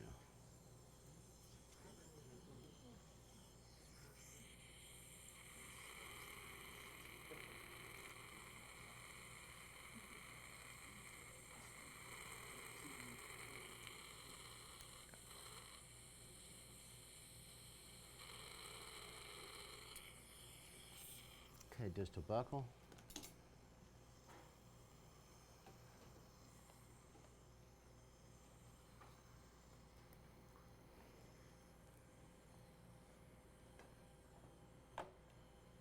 Okay, so it should be tighter, should not be tighter, tighter. It should be loose until the last moment, and then it binds in and you feel it release immediately.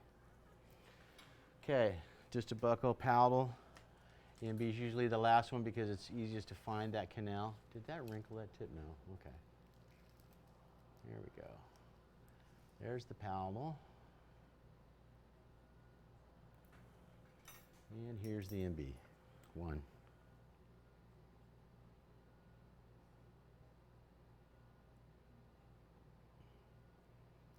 Not the best access I've done in a while. Can I have the scissors?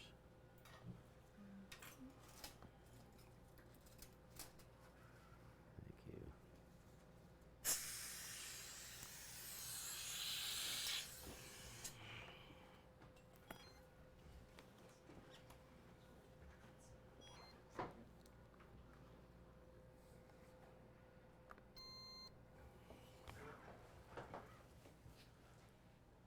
10 seconds to get that image.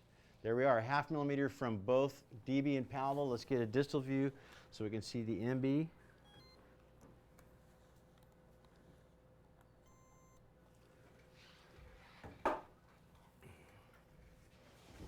And there we have it. It's a little fuzzy. I think we're 1/2 millimeter short there too. Can you play with the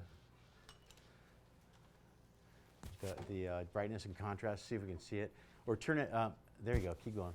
Okay, there we are. We're exactly 1/2 millimeter short. So we're ready to fill. Do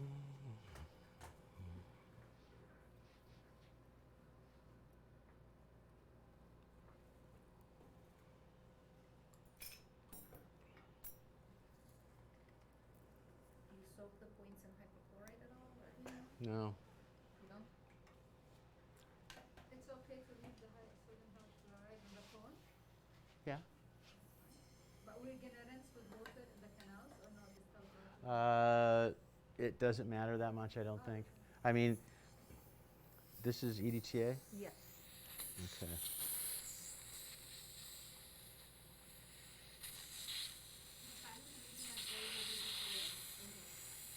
Usually, my last rinse is with EDTA. You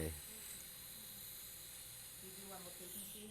I'm sorry? You do one more patency? Nope, don't touch the canal again. Okay. The last move with an instrument in the canal was when you got paid in the presence of EDTA, do all the irrigation you want, cone fitting, whatever, Okay. don't touch it with the file. Okay. Yeah. Yeah. You know, it's a big jump to think that using these instruments is going to solve the problem when they're the biggest problem we have in endo. It's so funny. There's so many times, and especially that we've got it exactly 180 degrees wrong. That's why there's so much controversy. That's why everybody disagrees. And the reason that we don't have great research is because the worst root canal in the world usually does not kill anybody. So we do not get hundreds of millions of dollars to do research. Yeah, they just extract the tube, put it in an implant, life goes on. So you don't worry about the good approaches because sometimes if you trim it, like there could be a little fuzziness at the end. It could be a little what? Like a little, crumbly, kind of fuzzy. You don't worry about that getting in there. There's no crumbly fuzzy at the end of those cones. Okay? Not my cones. Okay, all right. No, and I'm worried about all that stuff, okay? It's just I'm not disrespecting your worry. You know, one of the things I spend the most time is helping dentists not worry about the wrong thing. And I love you guys for the fact that you are worried about doing the right thing. It means a lot to me. And I have this unusually optimistic view of dental ethics because I only meet the best dentists in the United States and the world because they self-select. So that's okay. I don't want to think anything different. Okay, sealer.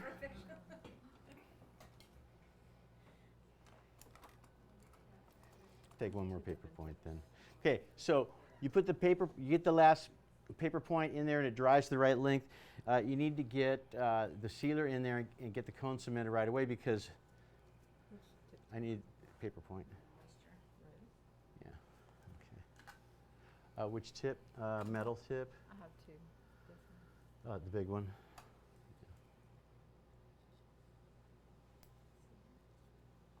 Okay, the very end of it, that's the little part that slipped through the end. Let's do that one more time. I'm going to measure it this time. That is super effective. This is kind of a large, oh no, maybe not. Do you gauge the paper I don't gauge, I confirm length. Because canals dry to their length, their terminal points. Just like snip it to cut the, like you do with the cones. Yeah, sizing. The size, screw the size. No, I'm not measure. You can't measure. You can't gauge with a gutta percha cone or a paper point. It's you got to have something that's like hard metal or something. Yeah, this is a little short. Just size, like measure it, I guess, and hold it at 21 instead of cutting from the end. One more paper point. That one was a little thick at the. I just dinged it. Sorry, I just want to show you how accurate these are. When if I fit my cone at a different length than it dries to, I'm usually going to adjust my cone.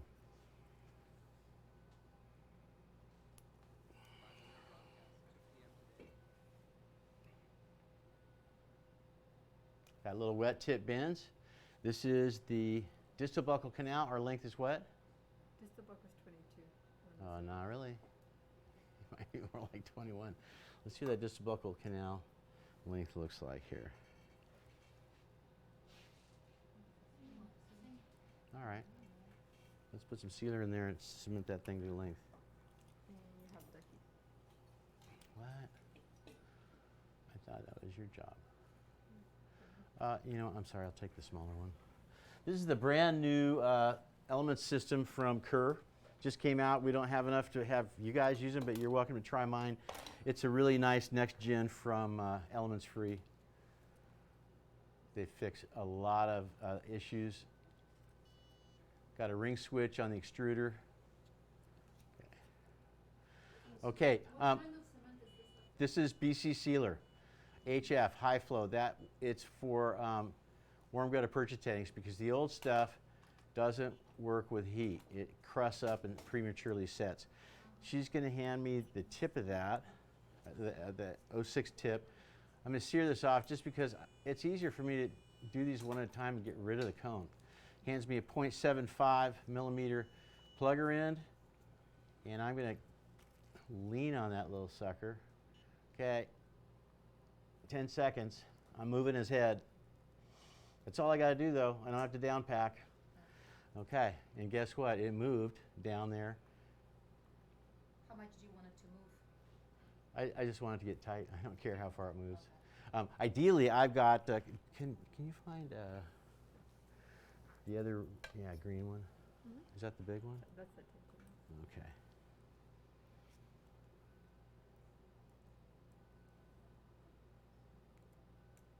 Okay, let's submit the paddle.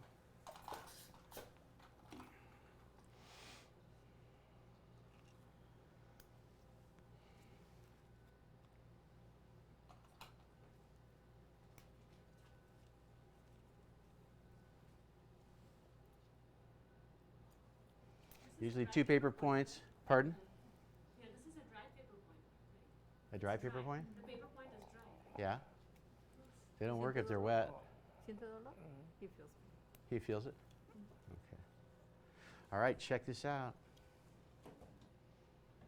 That's the end of the root canal.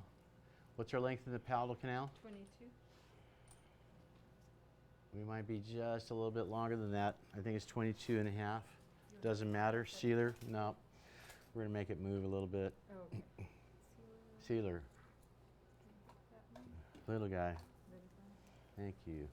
Do not use the needle they give you on the sealer. It will create a seal at the orifice level if you let it drop in there too far, and you'll have a massive overfill. Do you want to use a fine medium plugger or fine? It doesn't matter. I'm not going to down pack this thing. How far down do you go with that sealer needle? I feel where it binds and I back up a little bit.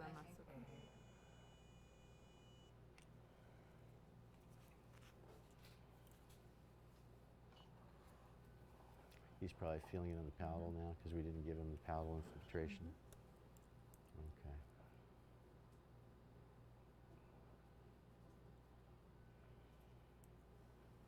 I'm sorry you feel this. He's having sensitivity in the palatal. I should have given him a re-up on that too. Okay. Let's try the MB. I'm going to pre-fit a plugger. I'm going to down pack this little guy because I've got miles of work to do. 06.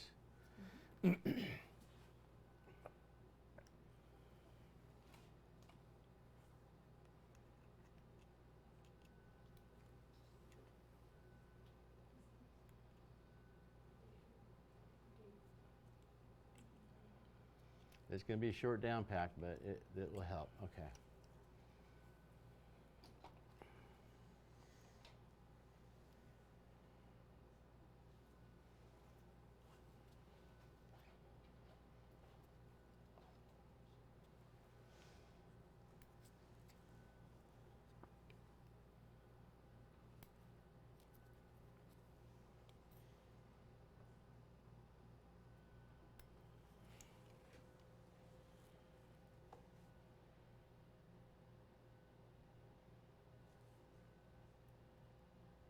Okay, there we go.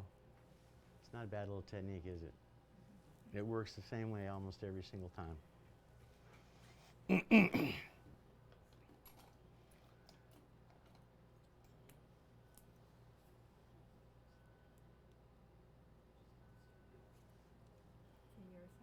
they just squirt It out of came there? out from another side.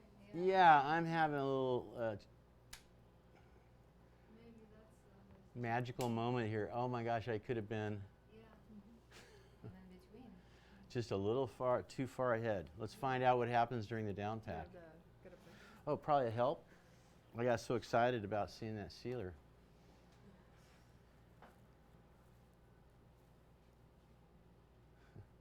That is so classic. Because I swear it didn't look like it was communicating. Is that like a little air? Looks like it's an air bubble. But look down at the bottom there. Yes. Yes. Yes. Maybe that's where the beach is. Kind of a pretty far distal. Far away from. I don't know. I can't tell you what we're going to see there because that is the isthmus. The isthmus is there. So I don't know what. I honestly don't know what we're seeing here. Wouldn't it be like a 5 or 10 degree from if you did like a line from mesobuccal to palatal? It's like a little off of it still, right? Like to the mesial slightly. Do you have the? I'm going to use this guy right here. One sec. Sorry, I got to pay attention here. Okay, let's use the backfill syringe. This thing is awesome. It heats up really fast. The other one took like a minute. So I would typically just start it when I was drying canals and fitting cones, so it'd be dry in the right amount of time. They have a magnetic charge thing, so it doesn't have to connect. Hmm? That's fine. Mm-hmm.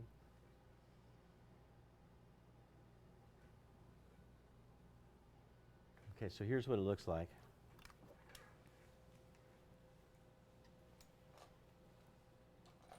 It's actually got a little reader so you can tell how much the cartridge is left. That's really nice. And so when this stops blinking, it's ready to go. I'm going to double tap the button, the ring switch. And so now it's you can see it's getting ready to push that heated gutta perch out the end. And when it comes out, I'm going to just hit the button again and it'll stop. Hitting it twice makes it run continuously. It's kind of boring to sit there and hold the button as long as it takes for it to get out. Now, it used to take a lot longer than it does now, but nevertheless.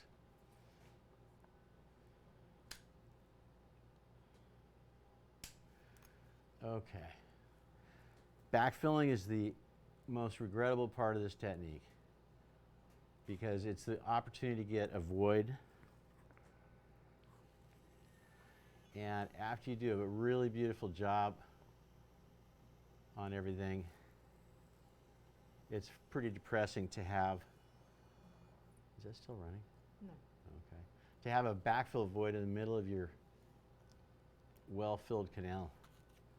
We're going to take a radiograph here in just a sec. I would always take a radiograph before I did post-endodontic restorative because I've been doing this for a long time. Could you have a tiny, a little bit smaller than that?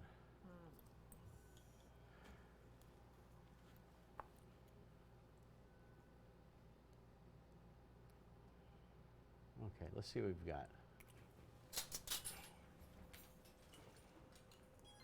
¿Siente dolor?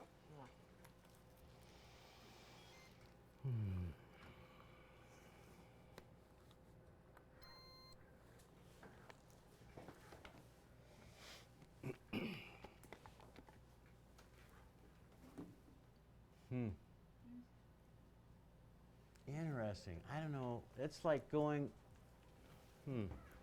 let's take a more distal view of this.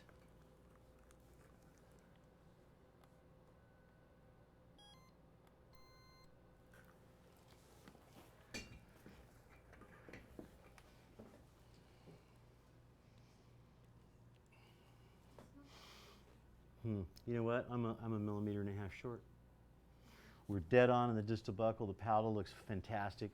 Let's go ahead and get that out and do it right. It won't take that long. At least he's numb there. Was the other canal that we suspended, it's MB2, was it? No. I'm not seeing it filled. Oh, wait. Uh-huh. That's it right there. Where did it Yeah, tiny bit. Oh. Yeah. This bioceramic sealer is a little bit less radiodense.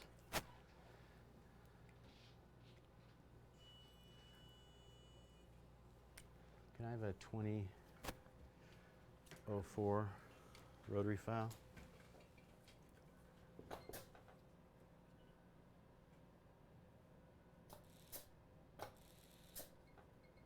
So I'm going to use this thing at 1200 RPM.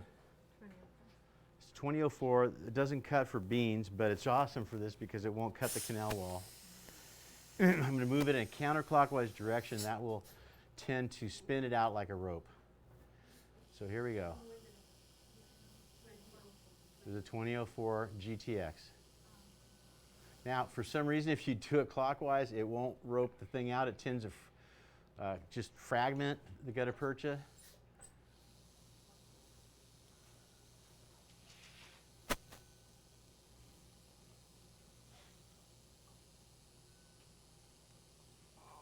Okay. ¿Siente dolor?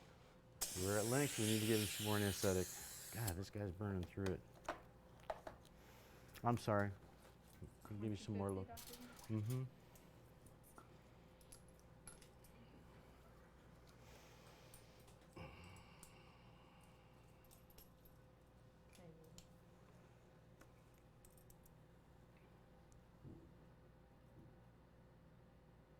¿Siente eso?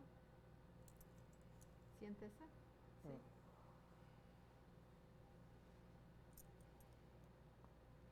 This same tooth, if we saw him in 2 visits, it would be very easy to get numb. Be aware that we'll talk about this tomorrow at the end of the day, but you can have cases of long-term acute pain. The pain can continue after you finish the root canal. I've had cases I had to put patients on Neurontin to get the pain to go away. So, okay. Can I have a 25 Hestrom file?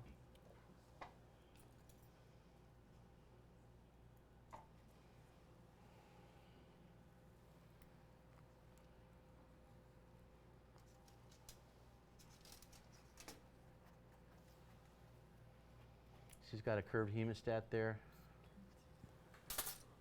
and a cotton roll. Dr. Buchanan, why do you think we were short in this canal? Is it I gotta tell you, I don't know. I could have dinged the tip of it and had it buckle a little bit.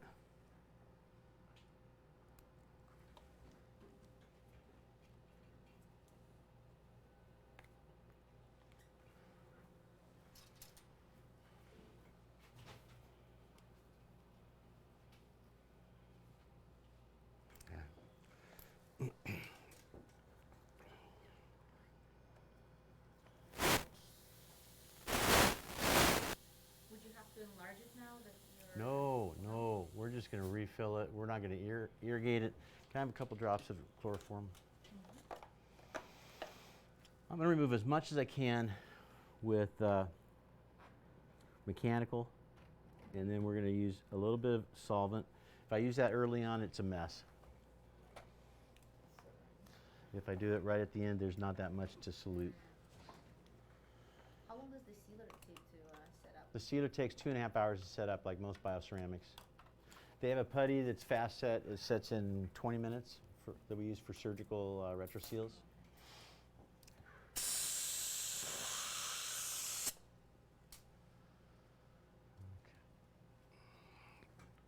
We call those C solutions so patients don't think we're trying to put them to sleep.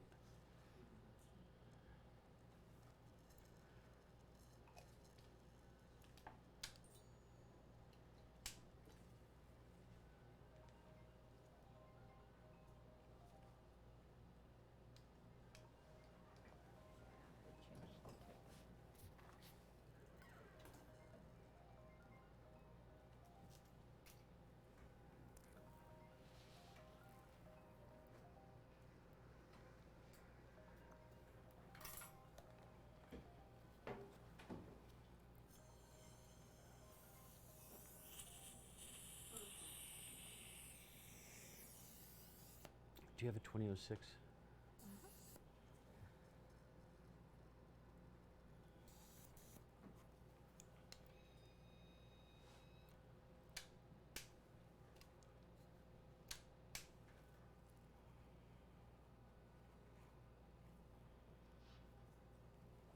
I just need to get the gutta perch out there to a point that will allow me to get the cone to length.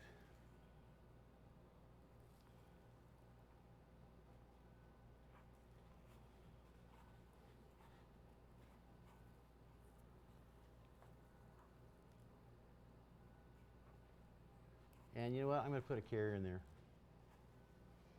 It's a little slightly irregular. Another couple drops.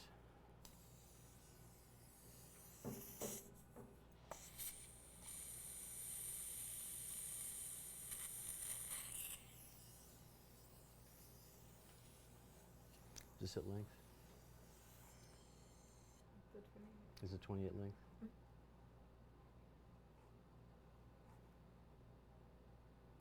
Okay, we got him a little bit more numb. If I can fit a cone, that'll be fine. I'll just do ¿Siente that. dolor? A little bit. Poquito.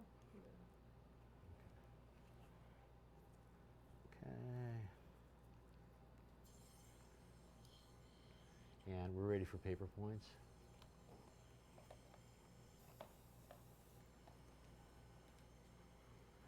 Paper points will blot the chloroperch up.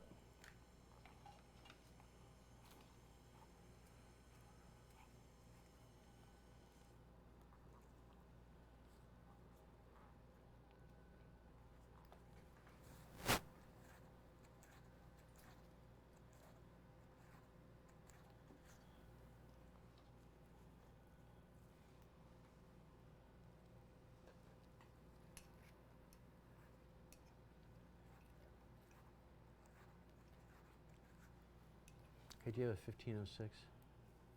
Vortex? Yeah. No, I need a traverse. Do you have a traverse?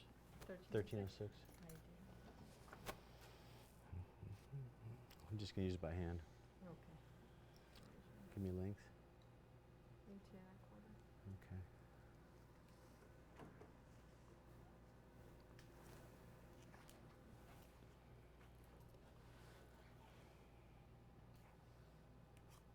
Okay, let's fit cone.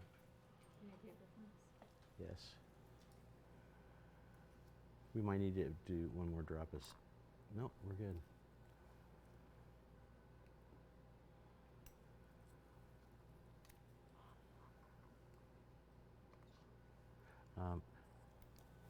It doesn't help to bend the middle of the paper point. Just do it at an angle if we need to. Because I actually lean on it a little bit. Let's confirm this length of the paper point.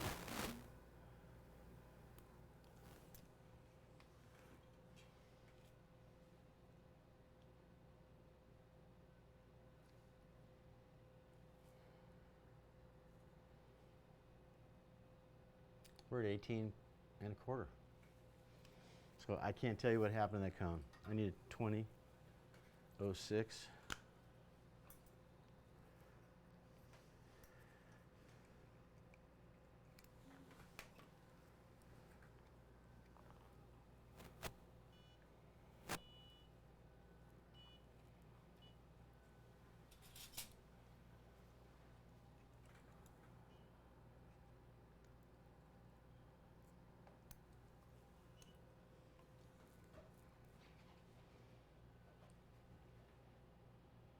Okay, we're long now.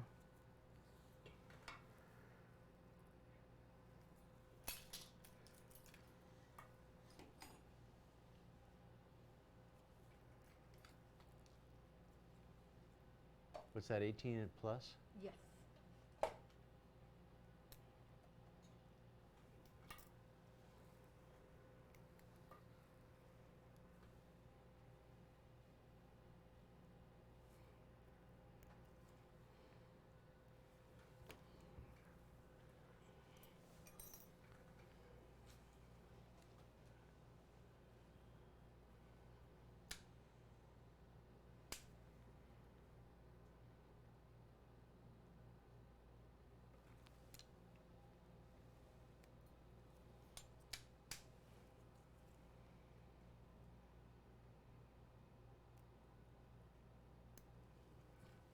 One more check. Measure twice, you can only cut once. And this is 18. It's longer than I want. It's 18 and a half. I'm going to leave it that. We might need to fit it a little bit longer than I'm used to. Let's put this back in place. We like checking in. Yes, we are. I'm not risking humiliation in front of my peers.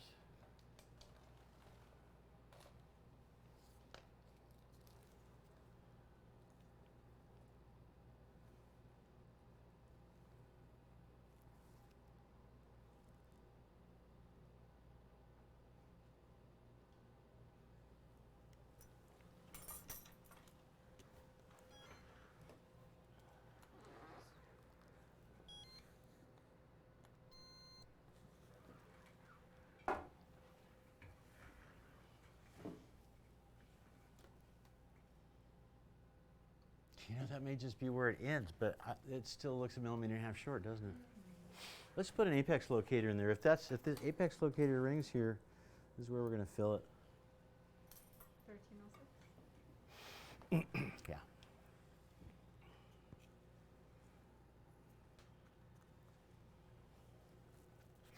Not in the felt, not in the handpiece.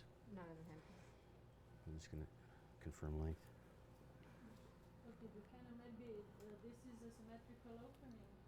Of course, that's always possible. Yeah, I'm a little bit long, so you know what? I just retreated a canal that was filled to length. Oh well. Let's get the sealer in there after we.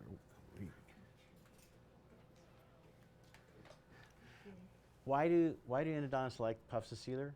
Because if I had a puff there, it would have proven that I got to the end. If I'm treating a palatal root of an upper molar and the canal ends 4 millimeters short, I'm going to make sure there's a puff because I don't want to send this case back and have somebody go like, "Oh, what happened to him? He's doing 4 millimeters short." Is that the new strategy here? It's holistic. What'd you say? It's holistic approach. Right. We could we could do homeopathic endo. You go find a bug and you dilute it and you dilute it and you dilute it and you dilute it and you give it to the patient and then they go get a root canal from somebody that knows what they're doing.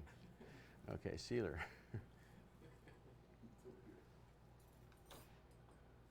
There's a Saturday Night Live routine called emergency room homeopathy.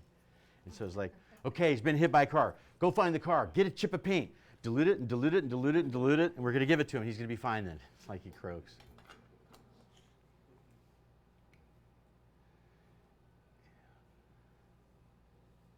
One of the coolest things about Google is it's harder to BS people now.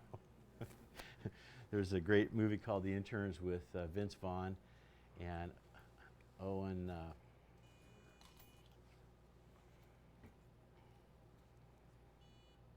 It came out. The whole thing came out? Great.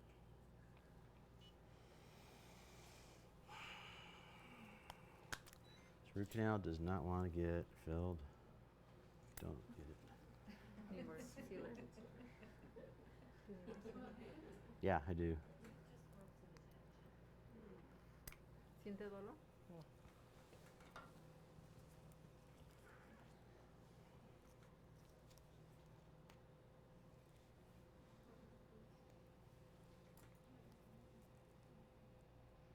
Okay, we're at 18. Here's 18 and a half. Okay, more sealer. Ready?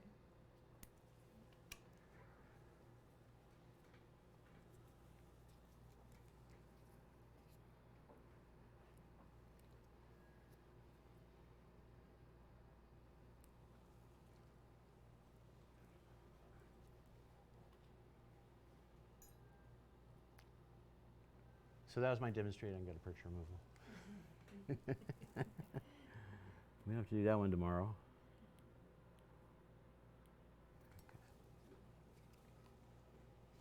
If you don't have a gentle wave, what do you how do you irrigate? We're going to irrigate with negative pressure. Super effective. It takes longer. You have to do one canal at a time as it exists as a technique now.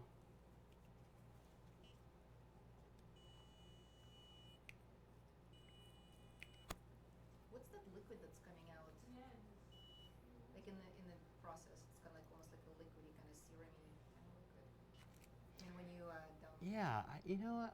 Did you see that? I thought I was imagining things. No, no, I saw it twice. Yeah, the Yeah. first. Yeah. Twice.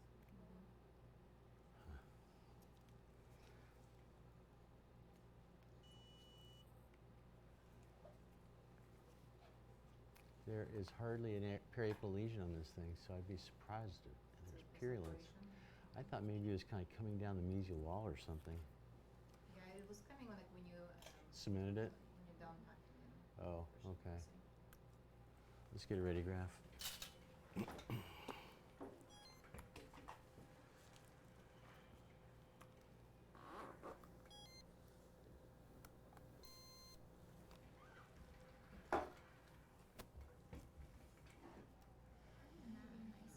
Okay, we're to the end. A little round of applause for our awesome patient. All right, we're going to get the 40 by 40 we take post-operatively is really going to help us understand this. Could I have alcohol cotton pellet? I love air abrasion. You'll never see a cleaner pulp chamber than with air abrasion.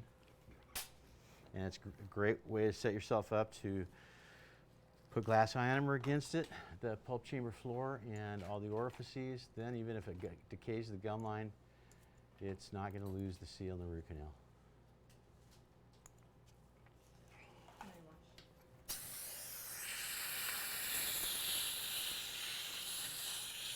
This is from Crystal Mark. These are guys that invented air abrasion in the 50s. Cierre sus ojos, por favor. Do we have the mirror?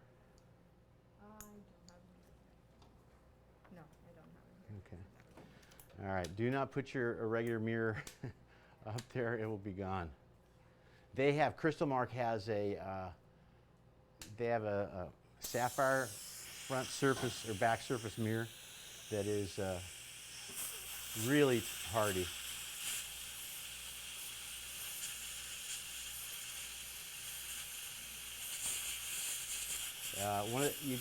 Cojet is another good one.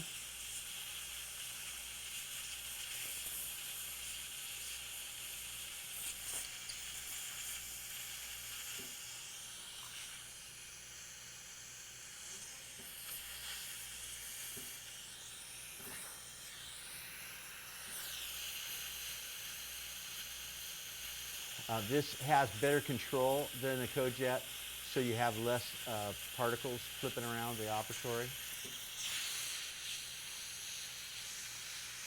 It's pretty nice.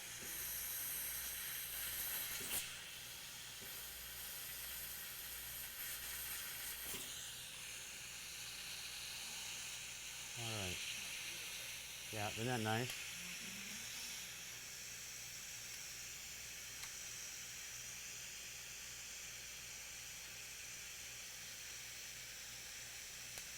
I'm still working on getting used to this microscope.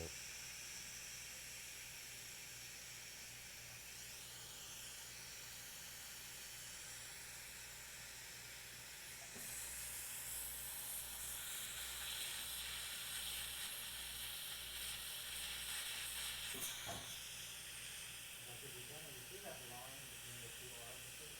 Yeah. Yeah, that's a little lateral pulp horn. Let's see if I can get an Explorer into it.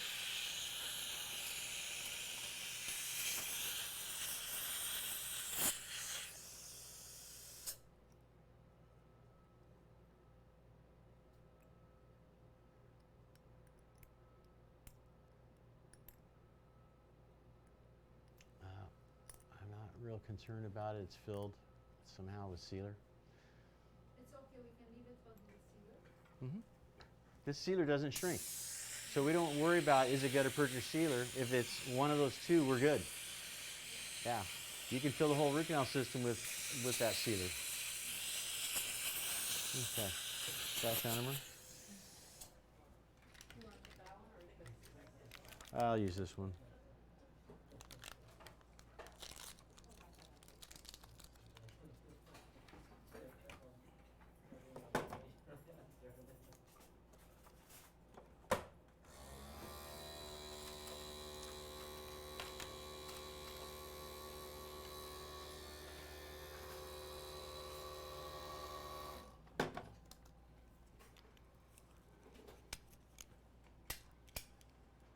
This is SDI, Riva Sealer. It's glass anamer. It's pretty nice and condensable. This is the slower set. They have a faster set that I actually prefer.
Do you have the smaller condenser?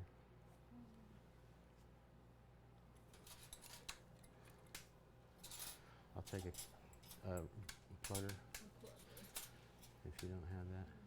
So in this tube, what would be the restorative treatment plan? Like, will it be a foam stem core? No, I think a bonded composite should do it. Yes, because Yeah. it's already gone. Like, the minute the restorative dentist touches this. What? No, it's not about a law. I'm just thinking, with such a nice seal with GI, Uh-huh. the restorative dentist goes and touches it, he's going to remove more of Oh, the no, I'm seal. going to put the bonded composite in now. And then Yeah. yeah. Okay. Do like your, Yeah. and then take an image.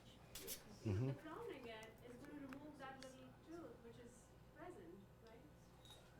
But it's a nice matrix to put the buildup in. Yeah. Right? Yeah. Let's take a radiograph, make sure we got like that.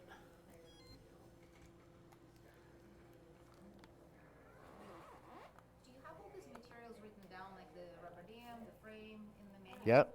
Yeah? It's all in there.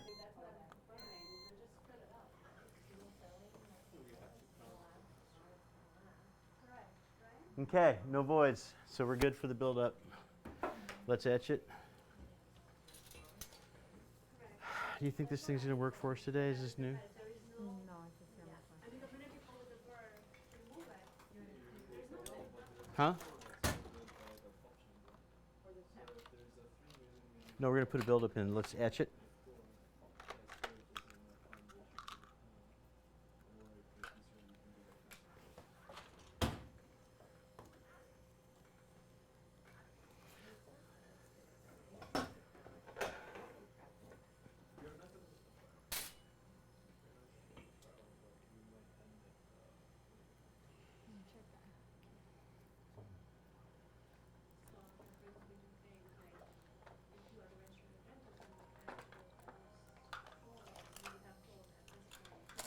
Section.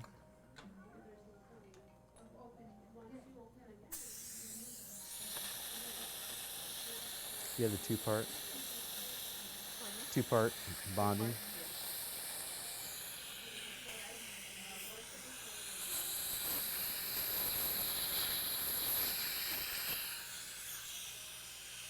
Okay, not too dry. We're gonna use 4th gen.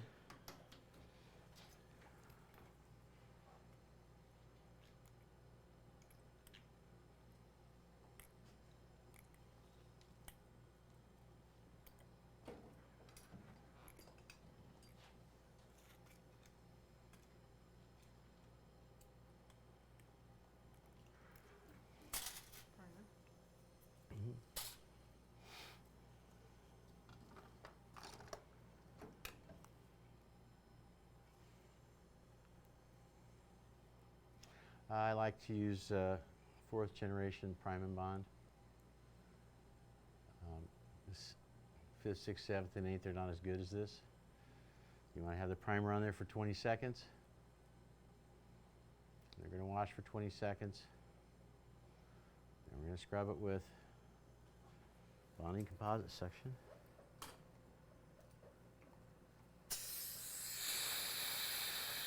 ¿Está bien?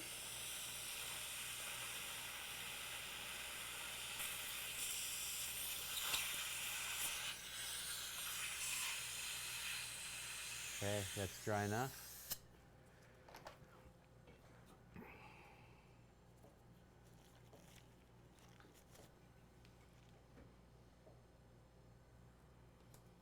Maybe a little dry, right? Easy. Oh, good. Suction.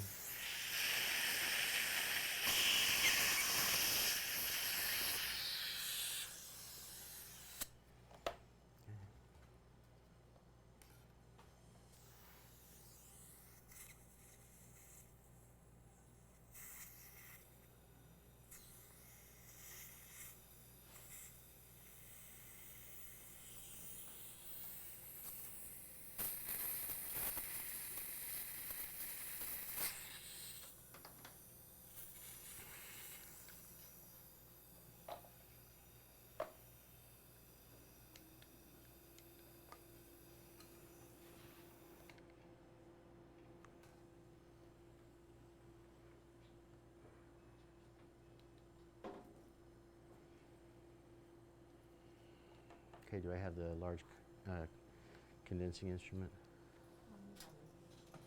You have it? Okay, great. Okay, sonic fill. This works pretty well. You have to have the highest power on it though, or it will not do well. What's going on here? Okay.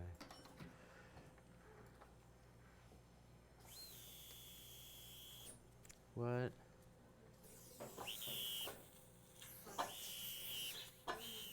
Something's wrong with this thing. Is it set to? Oh, it's not. No, I don't think it's. Okay.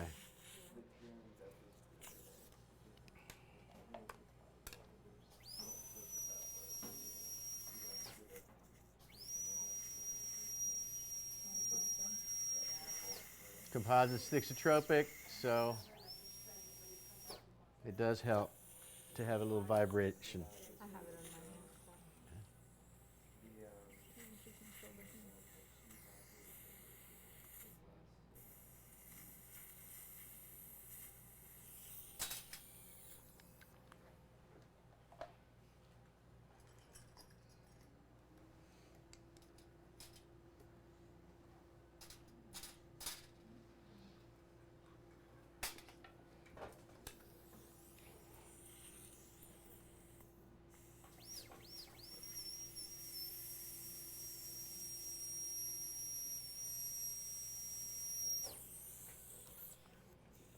Condensing instrument. Did I put it on here?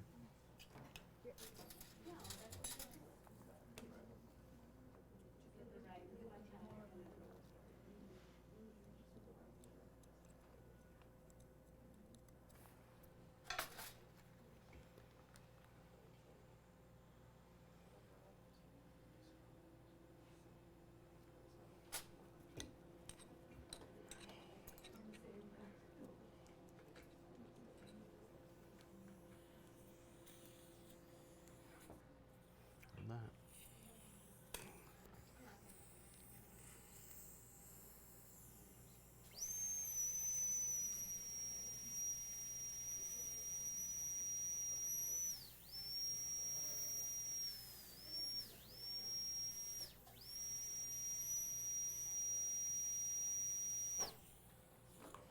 My hand.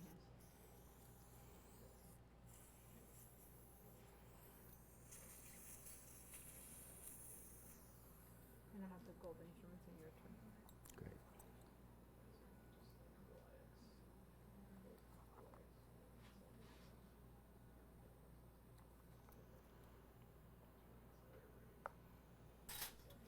This is a new instrument I got, David Clark.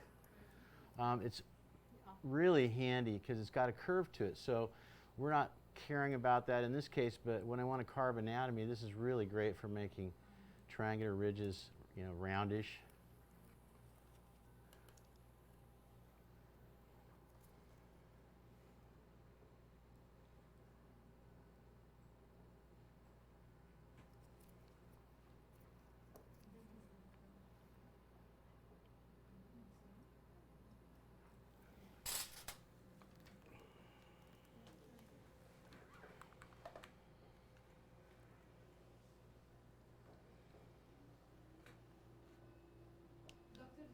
will be crowned later, right? Better be.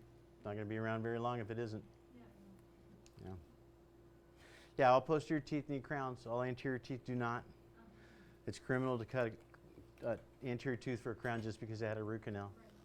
You'll never match the shade. Okay, let's get a radiograph as soon as I trim this up just a little bit.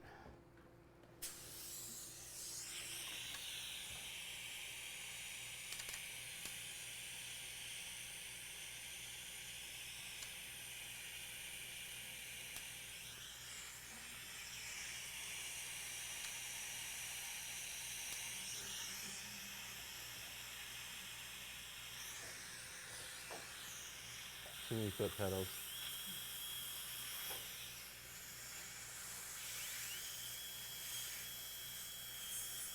I can't see.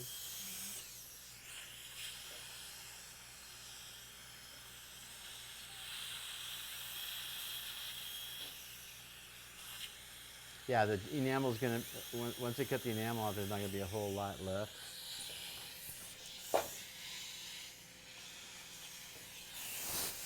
Actually, LA diamonds are pretty good for making chamfer margins too.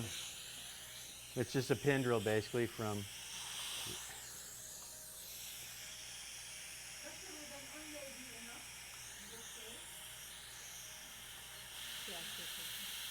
I'm thinking really hard here.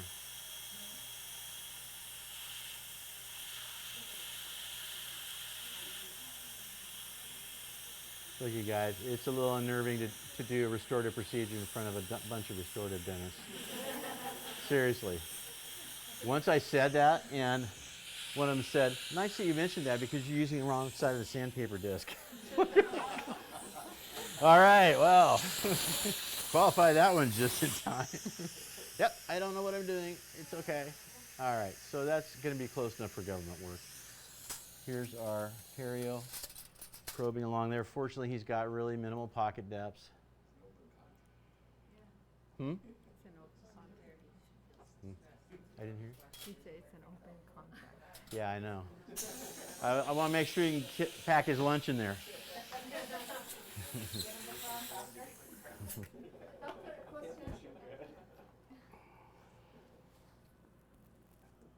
Si ya terminamos, vamos a tomar las radiografías.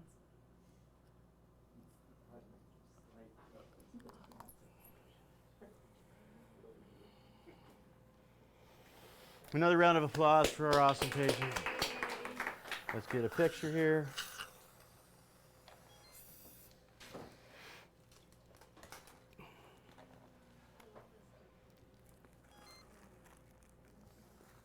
When you select patients for the class, you just pick somebody like from a couple of weeks and offer them this. You know, I don't get that. I have to treat what's in the patient. Oh. Okay, there we go. I'm happy that it'd be. Let's get a distal view here. Do we like the build-up? Yeah, very nice. Okay. Well, come on. Restorative chat. Oh, that is pretty nice, isn't it? It's very Is nice. that tight? Yeah, good job. Thank you.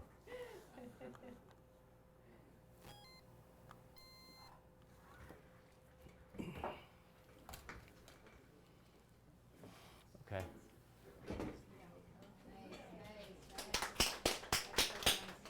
Okay, you guys have seen the post-op imaging.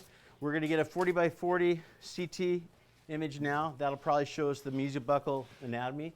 Hopefully we'll have things over there on the other side of the root. We'll find out. Okay, young man, you're awesome. Sorry I hurt you. Really. I hate that.